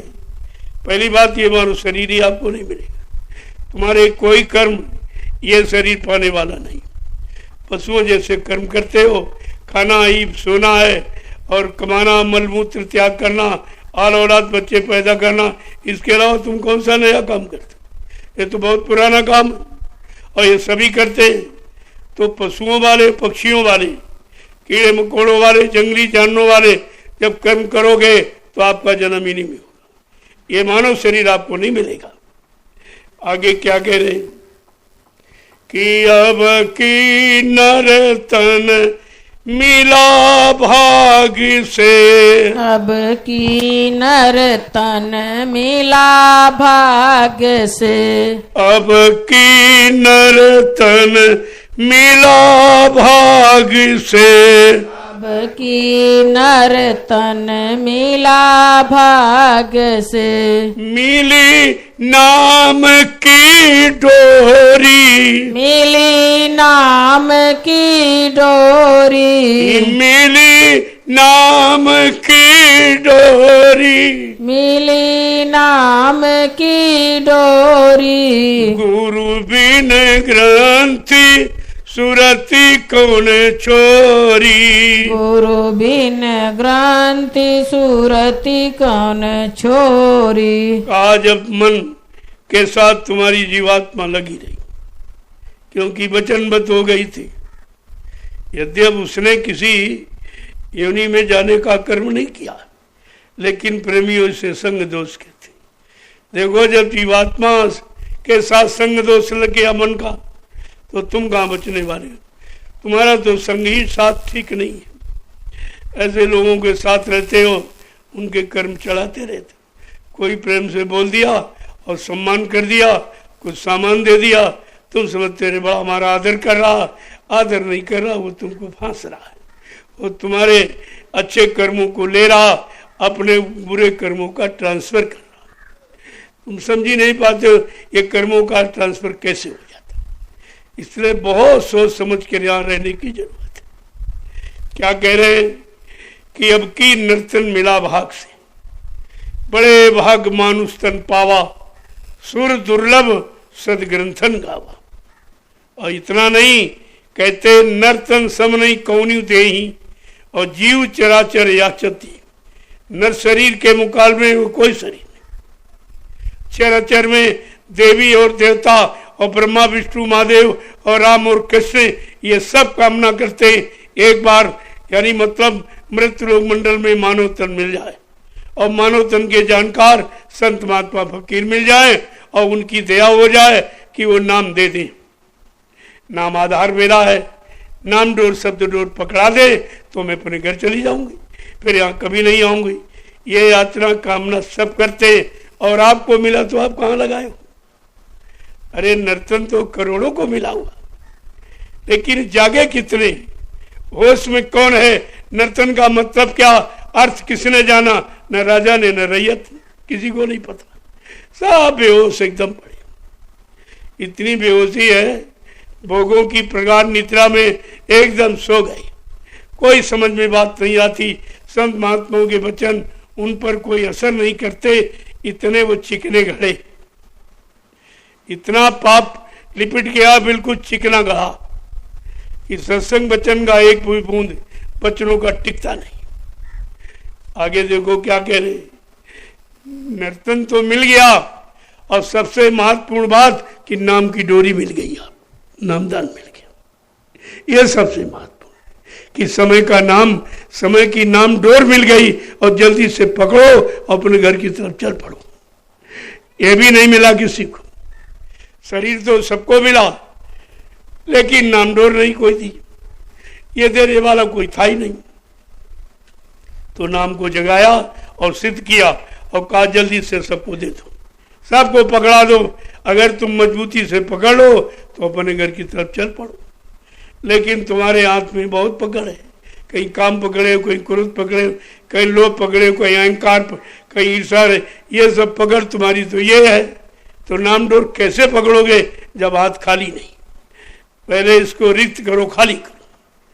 आगे देखो क्या कह रहे कि सतगुरु जय गुरुदेव बताए, सतगुरु जय गुरुदेव बताए, सतगुरु जय गुरुदेव बताए, सतगुरु जय गुरुदेव बताए, पार भाई सूरत मोरी, पार भाई सूरत मोरी, पार भाई सूरत मोरी, पार भाई सूरत मोरी, गुरु बिन ग्रंथि सुरति कौन छोरी, गुरु बिन ग्रंथि सुरति कौन छोरी। समय के सदगुरु नाम डोर लेके आ गए, हम सब भोगों के दलदल में फंसे थे, उन्होंने नाम की डोरी फेंकी, कहा इसको पकड़ लो मैं निकाल लूंगा। अब तुम इधर उधर हिल रहे हो, ऐसा तो नहीं कोई फंसाने वाला आ गया हो, कोई बहकाने वाला आ गया हो, क्योंकि कभी किसी ने डोर तो फेंकी नहीं और निकलने के बाद किसी ने कही नहीं। अगर अपने आप निकलने का प्रयास करो दलदल में तो और नीचे जाओगे, जितनी ताकत ज्यादा लगाओगे और नीचे जाओगे, क्योंकि पैरों के नीचे कोई ठोस आधार नहीं। जब आधार मिले, ठोस पैर टिके, तब तो ताकत का प्रयोग होगा, और तुम उल्टा प्रयोग करने लगे और फंसने लगे और फंसने लगे, इतने फंसने लगे बिल्कुल यहाँ तक डूब गए। अब तुम्हें कौन निकालेगा? कोई निकला हुआ आ जाए तो निकालेगा, जो स्वयं फंसा वो तुम्हें कैसे निकालेगा? बहुत मुश्किल। अब तुम उसकी पहचान कैसे करोगे भाई ये निकले हुए हैं कि फंसे हुए हैं? क्योंकि जो आएगा वो मानो शरीर में आएगा, लेकिन शरीर का कोई गुण नहीं है, उनके शरीर से कोई गुण वो नहीं है जो अन्य शरीरों का। वो शरीर ही अलग होता, उस शरीर का प्रभाव अलग होता। सब छूने से और देखने से, स्पर्श से सब पता चल जाता, ये ठंडक है ये गर्म है, सब पता चल जाता। तो आपको धीरे धीरे सभी तो अनुभव कराया जा रहा, कोई चीज बाकी तो रखी नहीं। लेकिन आप जब किसी चीज को समझने का प्रयास नहीं करते हो तो भूल भ्रम में रह जाते हो। अवसर मौका मिला वो भी आप चूक गए। एक सूरदास जी थे, उनको एक लंबी दालान में बंद कर दिया, बहुत बड़ा हॉल था उसमें बंद कर दिया। एक दरवाजा था छोटा सा, तो सब लोग दिन में जब बात करते रहे तब तक तो सूरदास जी चुपचाप बैठे रहे। जब शाम हुई सब चले गए अपने अपने घर, अब सूरदास जी अकेले रह गए। अब उनको बेचैनी हो रही है, तो सोच रहे कि जब ये हाल है तो दरवाजा जरूर होगा। इससे इच्छा में दरवाजे की तलाश में दीवार को पकड़ा और धीरे धीरे धीरे धीरे दरवाजे की तलाश में चलने लगे। लेकिन जब दरवाजा आया तो सिर में खुजली लग गई और खुजलाने लगे, चलना बंद नहीं किया, दरवाजा निकले। ऐसे कई बार दरवाजा के निकट आए लेकिन खुजली लग गई तो दरवाजा छूट गया। मतलब समझते हो? इसी तरह ये संसार एक लंबा दालान है और इसमें आपको बंद कर दिया गया और भोगों की खुजली आप में लगी हुई, वो आपको दरवाजे पर टिकने नहीं दी। और दरवाजा ये दरवाजा है, यहाँ पर आपको जाने ही नहीं देती। इस दरवाजे पर अगर जाना सीख जाओ तो फिर जाने में कितनी देर, तो फट से निकल जाओगे। लेकिन यहाँ तक पहुँचना बड़ा मुश्किल है, क्योंकि यहाँ तक पहुँचने में बाधा डालने वाले नीचे बहुत हैं, बहुत रोकने वाले कदम कदम पर। काम रोक रहा, क्रोध रोक रहा, लोभ अहंकार ये तो रोक ही रहे, इसके साथ साथ मोह और ममता तुमको घेरे है, भोगों की खुजली तुमको परेशान किए हुए। तो ये बताओ तुम निकलोगे कैसे, जब सब जगह फंसाने वाले चारों तरफ खड़े। अब तुम उस घेरे में हो, घेरे से कैसे निकलोगे? और तुम्हारे में स्वयं ताकत है नहीं कि तुम उनसे यानी हाथ छुड़ा के निकल जाओ। तब कहा तुम्हें समृद्ध सहयोग की आवश्यकता, कोई ऐसा सहयोगी मिल जाए जो तुम्हारा ये काम युगों युगों का भूला बिछड़ा ये काम तुम्हारा पूरा कर। कहा कौन है? कहा सतगुरु दया करे जब तुम पर, जब वो तुम्हारे पर दया करे और वो दया करके आ जाए, कोई बुला तो उनको सकता नहीं, उनसे कोई काम ले सकता नहीं, उनको कोई जल्दी पहचान सकता नहीं और उनको जबरदस्ती यहाँ से कोई भेज सकता नहीं। ये सब बातें जब याद रहेंगी तब आपको उनके विषय में कोई शंका नहीं कि उन्हें कोई यहाँ से भेज नहीं सकता, जो अपनी इच्छा से आए और काम करके अपनी इच्छा से जाएंगे। तभी आपको बताया गया, बाबा जी ने क्या कहा ना मुझे कोई मार सकता, ना मुझे कोई धोखा दे सकता, ना मुझे कोई धन दौलत सामान से खरीद सकता। मैं काम करने आया हूं, मैं अपना काम करके ही जाऊंगा। अगर जरूरत पड़ी तो इसी शरीर में 400 वर्ष तक रहूंगा और काम करके ही जाऊंगा। फिर भाई शंका किस बात की? अब महापुरुषों के बारे में कोई जानकारी तो है नहीं, कभी ऐसा अनामी महाप्रभु कभी यहाँ आया नहीं जो लोगों को पहचान होती कि जिनका कुछ लिखा पढ़ी में प्रमाण मिल जाता आपको, तभी तो उनको अपना प्रमाण देना पड़ा। भाई मैं किस काम के लिए आया हूँ और कौन सा काम करके जाऊंगा, ये सब बताया।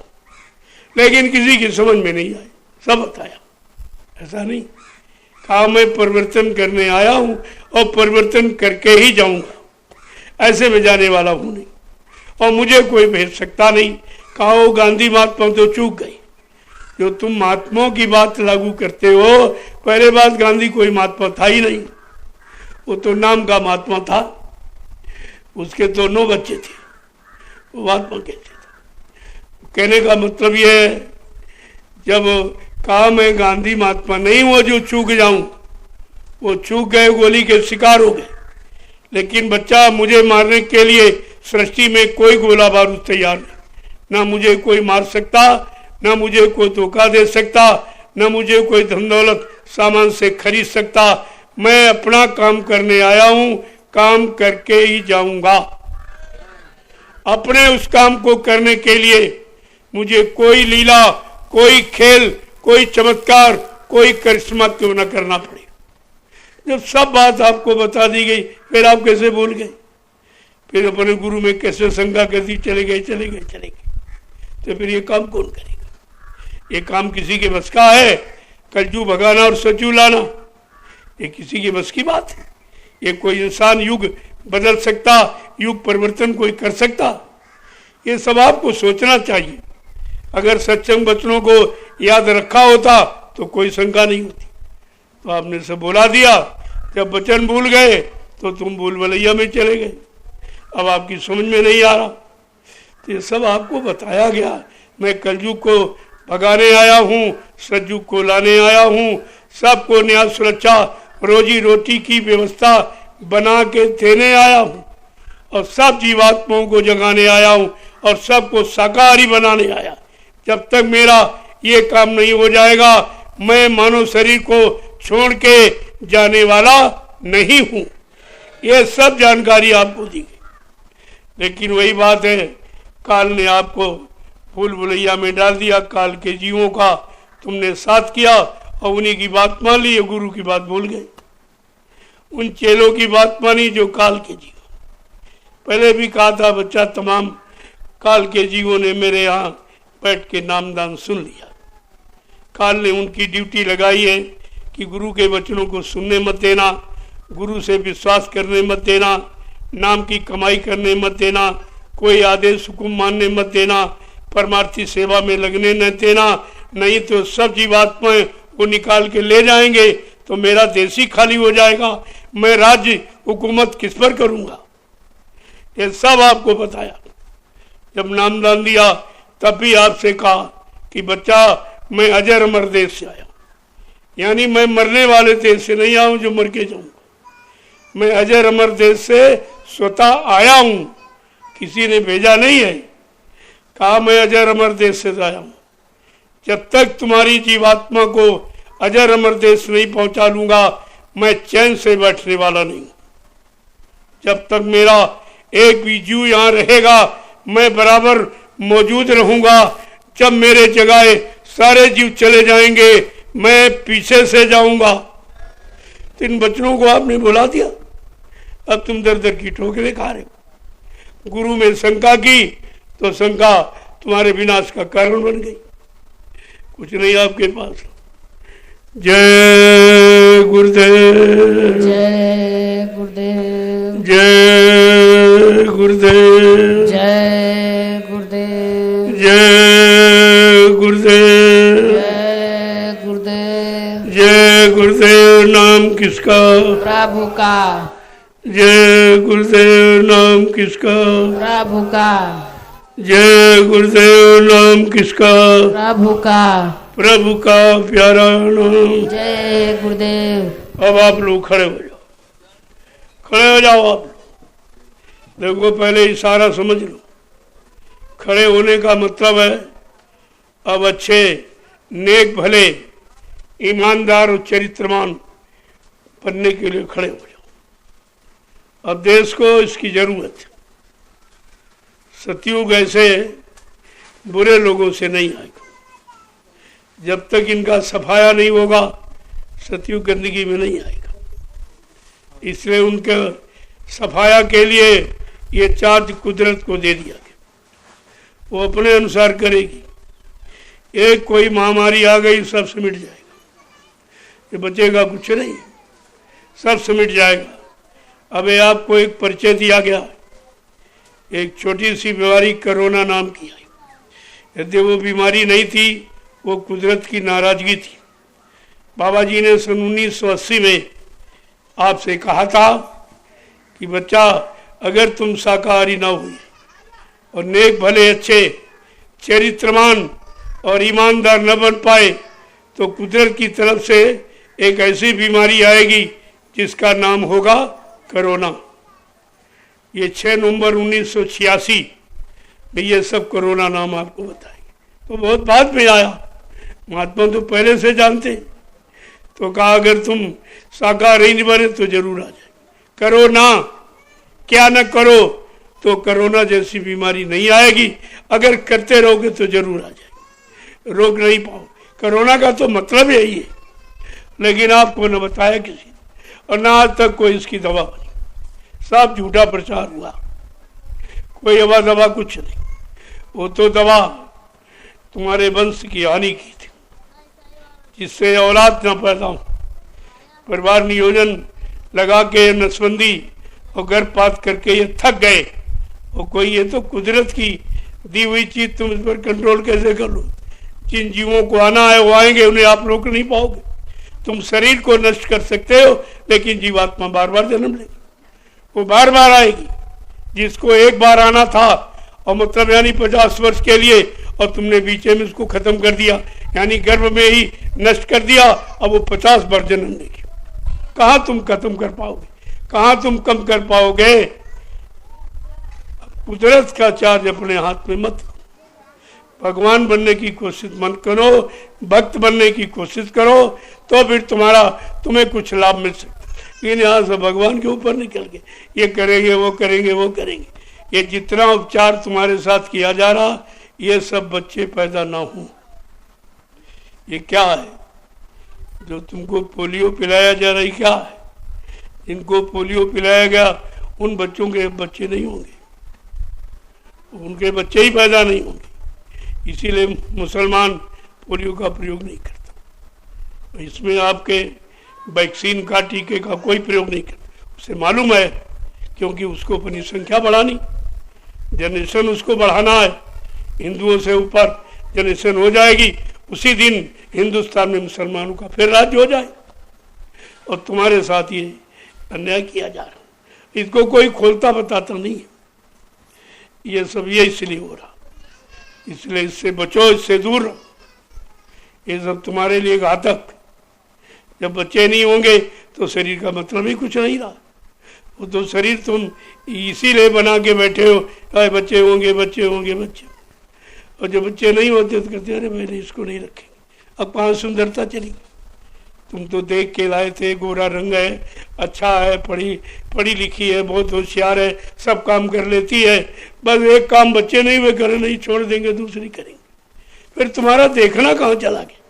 अब वो सुंदरता और वो लगाव और प्रेम और पहचान सब कहाँ चली गई? तुम्हारी पहचान केवल गंदगी से हो, किसी से नहीं। अगर बच्चा पैदा नहीं करती है तो कहते नहीं, इसको हमारे घर में जगह नहीं। तुमको रोटी इसीलिए मिल रही है जो तुम बच्चे पैदा करो। अगर ये काम बंद कर दो तुम्हें रोटी कपड़ा कोई नहीं देगा। देखो नहीं, जिन बेचारों को बच्चे नहीं उसको निकाल देते घर से। बहुत हमारे यहाँ हजारों लोग आए, यही कह रहे कि कह रहा नहीं हम तुमको रखेंगे नहीं, तो बच्चे नहीं तो हम तुमको करके क्या करें? इससे तो जानवर बढ़िया है, कम से कम दूध तो देगा, तुम्हें कौन रखेगा? अब आप समझ लो कि तुम्हारे से लगाव नहीं है, तुम्हारे गंदगी से लगाव है। अगर बच्चे नहीं पैदा करोगी तो तुम्हें कोई नहीं रखेगा, कोई प्रेम नहीं करेगा तुम्हारे। अब समझ लो तुम्हारा प्रेम कहाँ है, कहाँ तुम्हारा प्रेम टिका हुआ? अभी तक नहीं समझ पाए और उसी में रात दिन फंसते चले जा रहे हो। समझ में आपके आता नहीं कुछ। जय गुरुदेव, जय गुरुदेव। तो धीरे से जब महात्माओं के इशारों को समझ लोगे तो गंदगी से बच जाओ। गंदगी का अनुभव कराया गया। आप कपड़ा पहनते हो, न नाक ढकते हो, न आँख, न रंग, न रूप, कुछ नहीं ढकते। वो गंदगी को क्यों ढके रखते? गंदगी से परहेज रखा जाता। वही गंदगी है, इसको ढक लो, बंद करो, बंद करो। इसीलिए उसी पर पर्दा है, बाकी शरीर में कहीं पर्दा नहीं। आपको समझ लेना चाहिए आखिरकार ये पर्दा क्यों है। कोई बात तो जरूर है, तो गंदगी पर हमेशा पर्दा ही डाल दिया जाता। गंदी कोई बात होती तो छिपाई जाती, उसको कहना मत, नहीं ये गलत प्रचार हो जाएगा और फिर समाज में लोग गंदगी को अपनाने लगेंगे। गंदगी पर पर्दा, बाकी तुम्हारे शरीर पर कहीं पर्दा नहीं, कोई पर्दा नहीं। लेकिन समझ अपनी नहीं पाए आखिरकार ये सब क्यों किया जा रहा। गंदगी से बचने के लिए बचो बचो, गंदगी है, फंस जाओगे, निकल नहीं पाओगे। बड़े बड़े ऋषि मुनि फंस गए, वो नहीं निकल पाए, तो तुम्हारी क्या हस्ती। तो महापुरुषों ने इशारे इशारे में सब कुछ बता दिया। जय गुरुदेव। जोर से बोलो, सब मिल बोलो, बोलना होगा, अभी से बोलो। दुख दर्द हरेंगे, सब कष्ट मिटेंगे, सुख शांति भी देंगे। सबके दाता जय गुरुदेव, सबके मालिक जय गुरुदेव, प्रेम से बोलो। जय गुरुदेव। ये नाम नहीं इंसान का, ये नाम है प्रभु का, ये काम नहीं इंसान का। ये काम है प्रभु का। अब ये काम इंसानों के बस का नहीं रहा। अगर इंसानों का बस का होता तो संत महापुरुषों को आने की क्या जरूरत है। अपना सुंदर खुशनुमा वो प्रकाश में चेतन देश को छोड़कर ये गलीज और गंदगी में आ गए तुम्हें निकालने के लिए। अगर वो गंदगी से परहेज करेंगे तुम्हें निकाल नहीं पाए। इसलिए उनके यहाँ कोई परहेज, कोई जाति पाति का, कोई छोटे बड़े, कोई गरीब अमीर का, कोई स्त्री पुरुष का कोई रिश्ता नहीं, कोई नाता नहीं। वो केवल एक जीवात्मा को देख रहे और तुम स्त्री पुरुष समझते हो तो फंस जाते हो।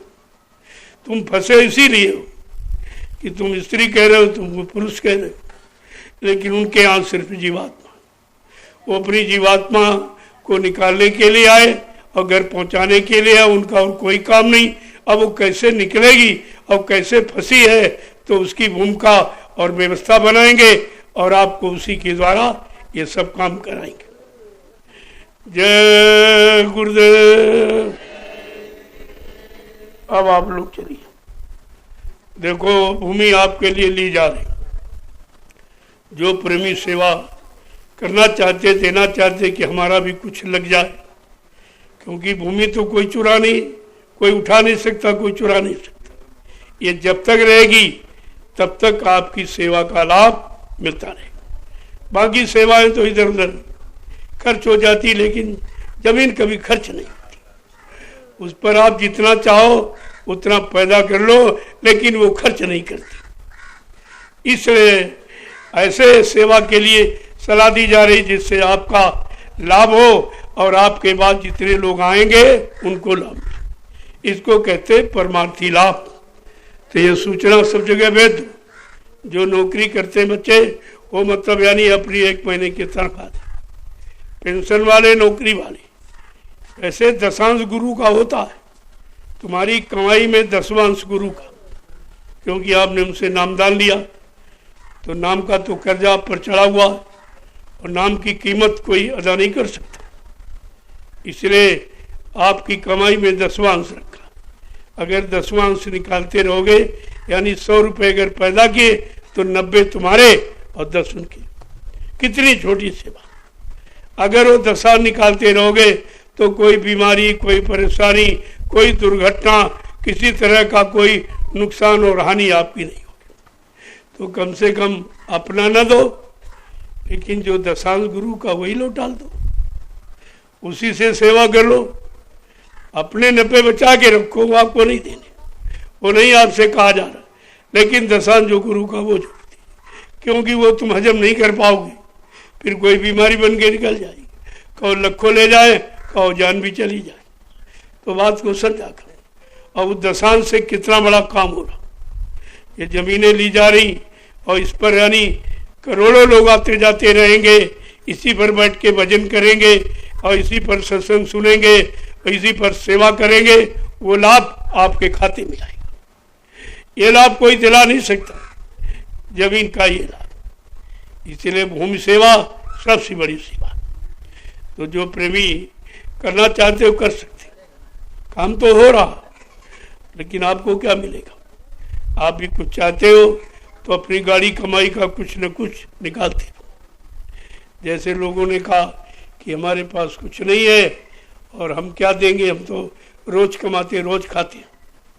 तो हमने कहा कि जो रोज रोटी बनाते हो, हाँ, जो रोटी बनाने में जो आटा गूंथते हो उसमें 1 चुटकी आटा ऐसे निकालो, मिट्टी के हांडी में डाल दो। 1 चुटकी तो तुम फैला ही देते हो रोज, और थोड़ी सी 1 चम्मच ली, थोड़ी सी दाल डाल दी, थोड़ा सा तेल डाल दिया, तो महीने में 1 चुटकी का मतलब 2.25 किलो। 1 चुटकी से 30 दिन में 2.25 किलो। और मैंने तो 2 ही किलो कहा। बड़े बड़े कार्यक्रमों में जो राष्ट्रीय कार्यक्रम, उसमें 2 किलो गेहूं और 5 किलो चावल, ये आपको करना। और 25 रुपये प्रति आदमी अगर देने लगे तो सब काम भी छोटी सी सेवा में। अरे 25 रुपये तो पान बीड़ी तंबाकू में थूक देते हो, और उसी से अगर तुम्हारा परमार्थी काम बन जाए तो इससे सरल और अच्छी सेवा क्या है। तो यहाँ कुछ आगा मांगा नहीं जाता। ये तुम्हारी आदत सेवा और श्रद्धा की बनाई जाती। जब किसी के झोली में ऐसे कर दोगे तो कोई तुम्हारी झोली में ऐसे कर देगा। वो कम होने वाली चीज नहीं है, बढ़ने वाली ये बरकत है। अब बरकत कैसे जोड़ी जाए, कैसे आपको बरकत मिले? तो कुछ निकालो और ज्यादा ले लो। यहां लिया नहीं जाता, दिया जाता, लेकिन देने का तरीका जब तुम कुछ करोगे तभी तो मिलेगा, और बिना किए दे दिया जाए तो आप रख नहीं पाओगे। वो तो आप इधर उधर खर्च कर दो फालतू, वो करते ही हो। कमाना तो सभी जानते, खर्च करना किसी किसी को मालूम है। ये सब नहीं कर पाते। जो भी खर्च करो परमात्मा करो। ये खाने पीने में तो ये कभी जवान इनकार करेगी नहीं, चाहे जितना इसको खिला दो ये कभी ना नहीं करेगी, और इससे कुछ होने वाला है नहीं। जितना तुमने चटपटा खाया उतना मन चटपटा हो गया। तुमने जब तड़का लगाया तो मन भड़का, वो बढ़ गया, विषयों में चला गया। तो आपने अच्छा अच्छा जो खाया उससे सब बुरे ही काम किए, कोई अच्छा काम आपने नहीं किया। अब जरा सादा खा के देखो और बाकी धन परमात्मा सेवा में लगा दो, ताकि तुम्हारा लाभ हो जाए। जिनका है धन उनको भी लाभ मिले। मान लीजिए आपको पेंशन परिवार के किसी सदस्य की मिलती है, तो तुम्हारी तो है नहीं, तो वो पेंशन परमात्मा में लगा दो तो उसकी आत्मा को भी शांति मिले। ये खाने चाटने से उसकी आत्मा को शांति नहीं, कष्ट मिल रहा कि हमारी संपत्ति का दुरुपयोग कर रहा, लेकिन तुम्हारी समझ में नहीं आ रहा। इतना बताया समझाया जाए। जय गुरुदेव। और ये सब निकाल दिया गया, यूट्यूब से सब भेज दिया गया, सबको जानकारी मिल गई कि सेवा ली नहीं जा रही, बल्कि सेवा का अर्थ बताया जा रहा, सेवा का लाभ बताया जा रहा। यहाँ लिया हमको तो कुछ चाहिए नहीं। मैंने कभी नहीं कहा आपसे कि 1 रुपया दे दी, मैं क्या करूँगा? जो आप देते हो अपनी श्रद्धा सेवा भाव में, वो भी मैं तुम्हारे ऊपर लगा दूँ। तुम्हारे ऊपर लगा रहा हूँ, तुम्हारे लिए लगा रहा हूँ। तो ये जमीन आपकी बड़ी बारी कितनी जल्दी ये काम हुआ, जबकि संगत भी कम, अभी इधर उधर भटक रही, संगत भी कम है, और मैंने मांगा भी नहीं। स्वेच्छा से जो दे रहे हैं उसी से आपका कितना बड़ा काम कि 6 आश्रमों का निर्माण हो गया। इन वर्षों में 6 आश्रमों का निर्माण कर दिया। एक मथुरा का तुमने खराब किया है, उसके बदले 6 बनवा दिए। 6 आश्रमों का निर्माण प्रेमियों के लिए, तुमको रहने के लिए, कि आगे आपत्ति मुसीबत आएगी आप कहाँ भक्के जाओगे। घरों में तो शांति, शहरे कस्बों में तो शांति नहीं मिलेगी, वहाँ तो तबाही मचने वाली। जब आप भगोगे कहाँ जाओगे? उसके लिए ये सब आश्रय यानी आश्रम आपके श्रम से और परिश्रम से इनका निर्माण कर दिया गया। ये मेरा नहीं, सब आपका। मेरे नाम तो 1 इंच जमीन भी नहीं, मैं ये काम करता नहीं। मैं इसमें फंसने वाला काम नहीं करता, तुम्ही को फंसाता हूँ। मैं इसमें फंसने वाला काम नहीं करता। तुमको इच्छा है कि हमारे नाम हो, हमारे नाम, तो कर लो, नाम करके देख लो, इससे क्या आपको मिलता है। फंस जाओगे तो निकल नहीं पाओगे फिर। तो इसलिए कोई फंसने की दृष्टि से मत करो, सेवा भाव से करो तो आपका अच्छा रहेगा, काम भी बन जाएगा, लेकिन फंसने के दृष्टिकोण से। जय गुरुदेव। देखो ये प्रेमी सेवा दे रहा है, इसको नोट कर लो। जो ये भूमि ली जा रही है उसके लिए रजिस्टर रखा करो, परसों से बता रहा हूँ।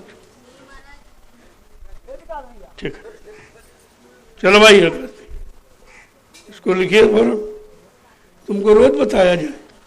एक छोटी सी सेवा नहीं कर सकते लिखने वाली, तो क्या करोगे तुम आगे?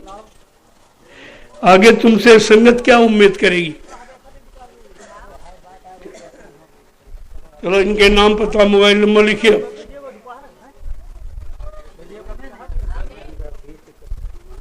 अभी कोई दूरदर्शिता नहीं किसी में, कोई दूरदर्शी नहीं, सब बेकार।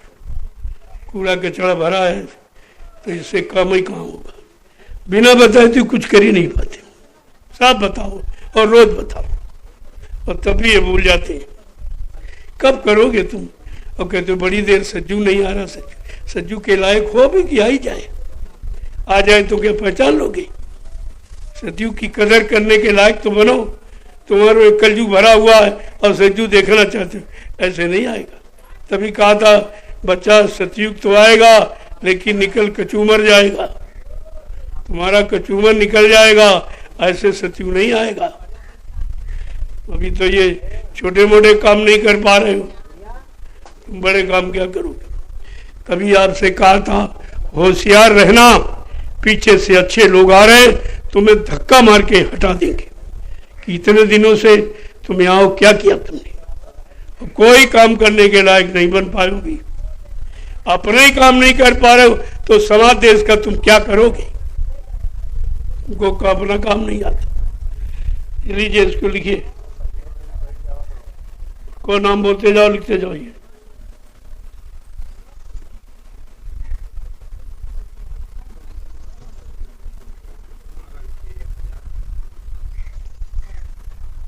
और कल से वहां सेवा का काम शुरू हो जाएगा। ये नहीं तुमको दे दूं फालतू खर्चा इधर उधर।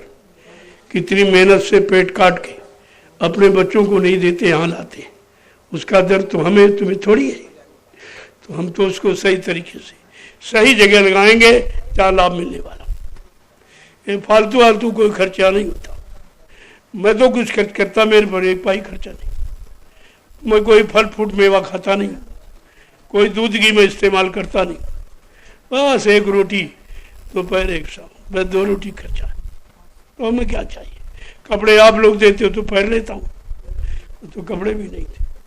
नहीं मान मेरे पास कोई जेब है, न कोई बक्सा तिजोरी, न कोई बैंक बैलेंस। ये कोई काम नहीं, कोई झगड़े झंझट वाला काम नहीं है। क्योंकि हमारा होता तो मैं सोचता कि चलो बैंक बैलेंस करूं, यानी बक्से में रख लूं। जब ये प्रेमियों का है तो प्रेमियों के ऊपर लगा दूंगा, इन्हीं की सुविधा बना दूंगा। अब अगर गुरु परिवार सब आ जाए पूरा तो कहाँ टिकेगा? अब इतनी जगह आपके पास नहीं है कि 45 करोड़ गुरु परिवार अगर सब आ जाए तो कहाँ बैठेगा? परिवार के बारे में सोचो।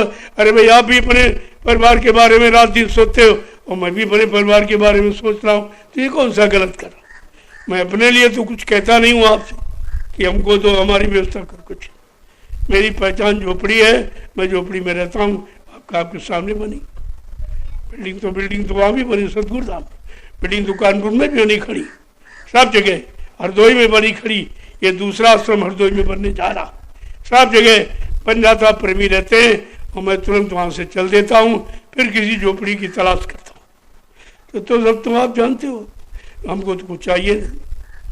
आपकी चाहत, आपका भाव और आपकी भक्ति कैसे बनेगी, उसी का ही उपचार है जो आपके साथ किया जाए। तो कर वहाँ झंडा गड़ जाएगा। झंडा अधिकार का प्रतीक होता कि हमारा यहाँ अधिकार हो गया, कुल झंडा वहाँ गड़ेगा। झंडे का पूजन तो कल होगा। बाकी भूमि पूजन के लिए कोई मुहूर्त देख रहा हूँ अच्छा सा, तो लोगों को निमंत्रण सबको दे दिया। नहीं कहे अरे बताया नहीं, चोरी से पूजन हो गया, तो सबको बताया जाएगा। वो समय अभी थोड़ा सा दूर है कि उन्होंने बाहर कुछ कार्यक्रम मैंने दे रखे हैं। भी रक्षाबंधन का कुशीनगर में है और जन्माष्टमी का आपके बिहार में है। और मतलब यानी 15 तारीख का ये लोग मनाते चले आ रहे हैं सितंबर का। मुझे तो नहीं मालूम मैं कहाँ पैदा हुआ हूँ, लेकिन ये जान के पता नहीं कहाँ से तो अपना ये मनाते, ये अपना मनाते वहाँ। तो वो हमारा लक्ष्य केवल सत्संग का, चाहे जन्म दिवस मनाओ चाहे मृत्यु दिवस मनाओ, लेकिन मेरा कार्य केवल सत्संग प्रसारण का। मैं वही काम करता हूँ, मैं दूसरा काम नहीं करता। तो ये कार्यक्रम हो जाने के बाद निश्चित हो जाऊंगा, फिर फुर्सत में उस भूमि पूजन होगा और देश में सब जीवों के कान तक खबर पहुंचा दी जाएगी। उसके पंपलेट पर्चे छप जाएंगे बाकायदे, बड़े मतलब यानी विशाल यानी रीति रिवाज से होगा। एक नए तरीके से भूमि पूजन होगा। ये हरदोई में दूसरा आश्रम, एक पहले बना है, दूसरा ये बन जाओ छोटा सा है। ये दूसरा बड़ा हो जाएगा। और 2 नैमिष में हो गए, एक ज्ञानाश्रम जहाँ आप बैठे हो ये, और एक वो सतगुरु धाम। 2 आपके नैमिषारण में हो गए, और 2 हो गए हरदोई में, और 2 हो गए कानपुर में। 6 आश्रम। धीरे धीरे जैसे जैसे परिवार बढ़ता जाएगा मकान की जरूरत बनेगी। अरे भाई आपका परिवार बढ़ता, आप दूसरा मकान बनाते हो, तीसरा बनाते हो, तो यहाँ तो इतना बड़ा परिवार है, इनमें शंका की क्या बात। ये तो जमीन कम पड़ रही है और चाहिए। आप पहले आ गए हो, जो बेचारे पीछे पछता के आएंगे वो कहेंगे आप पहले आ गए थे तो आपने व्यवस्था क्यों नहीं की। तो आपका धनी व्यवस्था में लग जाएगा, वो भी लाभ उठाएंगे, तुम भी लाभ उठाओगे। इस धन, ऐसा धन जहाँ लगता, जहाँ अपने काम आए और करोड़ों लोगों को काम आए, उसको कहते परमार्थ। वो परमार्थी सेवा मानी जाती है, और आपसे वही कराया जा रहा। तो यहाँ कोई संख्या नहीं निर्धारित है कि आपको इतना देना, ये डाढ़ बांध यहाँ नहीं। स्वेच्छा से ये तो कहा है कि भाई आप नौकरी करते हो, वो दशांश गुरु का है, मैं नहीं कह रहा हूँ, वो तो दशांश है ही, वो आपको देना चाहिए। और नहीं दोगे तो तुम्हारे से निकल जाएगा, फिर आप परेशान भी होगे और खर्चा ज़्यादा हो जाएगा। इससे समय पर ये दशांश जरूर निकालते रहो, और इसी दशांश से मैं आपका काम कर दूंगा। अलग से लाने की कोई जरूरत नहीं। वैसे तो 12 महीने होते थे, तो 1 महीने का कमी पड़ा, तो 12 महीने के हिसाब से 1 महीने से ज़्यादा बनता है। लेकिन मैंने 1 ही महीने रखा कि चलो 1 महीने की तनख्वाह और वेतन और 1 महीने की जो मतलब यानी किसी को इंश्योरेंस पेंशन कुछ मिलती है, अरे उससे निकालते रहो तो भार कम हो जाएगा। सब खाते रहो, सब लाद लोगे तो दे नहीं पाओगे। फिर बात को समझा करो, यहाँ लिया नहीं जाता, यहाँ तुम्हारा कर्म कर्जा उतारा जाता। जय गुरुदेव। अब आप चलो देखो, वो जो आवास बन रहा वो सबके लिए, वो किसी एक का नहीं है, वो सबका। तो सब लोग मिलके जल्दी उसको बना डालो, क्योंकि आज मौका है, कल से फिर सेवा माँ चलेगी। वो बहुत जरूरी है। उस मतलब यानी बगीचों को साफ करना, वो पूरा बाग ही है, सारा इक्विलिप्टस लगा हुआ है। और आपका तो ये सब पेड़ पौधे हैं, घास हो गई, उसको सफाई कर दो, और सब व्यवस्था बनी। आपको बनाना नहीं है, केवल सफाई करना और देखभाल के लिए 2-4 लोग वहाँ परमानेंट रहेंगे। कल वहाँ उनकी झोपड़ी बना दी जाएगी, कल ही से वो वहाँ आवास करेंगे और अपने पेड़ों की देख रेख करें, ताकि कोई पेड़ इधर उधर काट पीट ना सके। जब पता चल गया कि बिक गया तो सब वहाँ मनमानी करने लगेंगे कि अब तो बिक ही गया, जल्दी करो जल्दी करो। अरे इतना बड़ा जनमत, तो वहाँ से लोग 4-6 लोग पुनः रहेंगे वहाँ, और दिन में तो जो सेवा करने जाए चला जाए, और शाम को वापिस आके अपना यहाँ आ जाए। वहाँ जा आश्रम, वहाँ दूरी नहीं 5 किलोमीटर, उस सतगुरु धाम से 5 ही किलोमीटर है, बहुत पास में। और देखो अगर नदी का पुल बन गया तो 2 ही किलोमीटर, फिर आप इस पार से उस पार, उस पार से इस पार। ये देखा जा रहा कि अगर लकड़ी का पुल बन जाए तो बरसात के अतिरिक्त 8 महीने तो काम आएगा ही आपको। तो आपकी सेवा सरल हो जाएगी। रोज जाओ पैदल निकल गए सब, वहाँ सेवा किया और भोजन वहीं पहुँच गया, वहाँ भोजन किया, और रहना चाहो तुम रहो वहाँ। व्यवस्था जैसे यहाँ ये तिरपाल पन्नी तान लेते वहाँ तान दो, लोगों को पता चल जाए ये क्या हो गया, ये अचानक यहाँ कैसे बस्ती हो गई। ये सब काम ऐसे ही आपको करने की लोग ताजुब करें। किसी को मालूम नहीं था कि उस पार भी चले जाएंगे, तो समझते थे यही लेंगे। अरे हमने कहा तुम्हें क्या मालूम, कहाँ लूँगा। जहाँ हमारे प्रेमियों का कर्म कर्जा उतरेगा मैं वहाँ लूँगा, तुम्हारे अनुसार थोड़ी, तुम्हारे अनुसार नहीं करूँगा। तो व्यवस्था सब आपके लिए है। तो आज आप यहाँ सेवा कुछ पूरी कर दो और बाकी कल से वहाँ चलो। जय गुरुदेव। मैं भी चलूँगा, पूरे दिन वहीं रहूँगा, ऐसा नहीं कि तुम्ही को भेजो, मैं भी चलूँगा, वहीं रुकूँगा, वहीं रहूँगा। आप जल्दी से कुटी का निर्माण कर दीजिए, बस वहीं पर रुक जाऊँगा। सामान आपके पास है, सब लगा दो वहाँ जाकर, तब तक कोई रावटी लगा दो और लेट्रिन बाथरूम वहाँ बना दीजिए। हो सकता मैं रात में ठहर जाऊँ, कोई ज़रूरी नहीं है, क्योंकि जब ज़मीन ली है तो रहना भी। हमें कोई डर भय तो है नहीं। मैं यहाँ आया था अकेली, देखा आपने जंगल में आके बैठ गया था, किसी को नहीं मालूम था कि सतगुरु धाम छोड़ के जाएंगे। अब तो बढ़िया सा महल बना दिया, इसी में रहेंगे। हमने कहा नहीं भाई, ये हमारे रहने का स्थान नहीं है, ये तो आप सबकी मसूरी का। लोग कहते थे सेवा ले रहे हैं, कोई स्थान नहीं बना, स्थान नहीं बना, तो बनवा दिया आपका, बन गया, सतगुरु धाम का निर्माण हो गया। और कोई देखा जाएगा तो विशाल, वो तो सब बात की बात है, समयानुकूल काम किया जाएगा, ऐसे नहीं।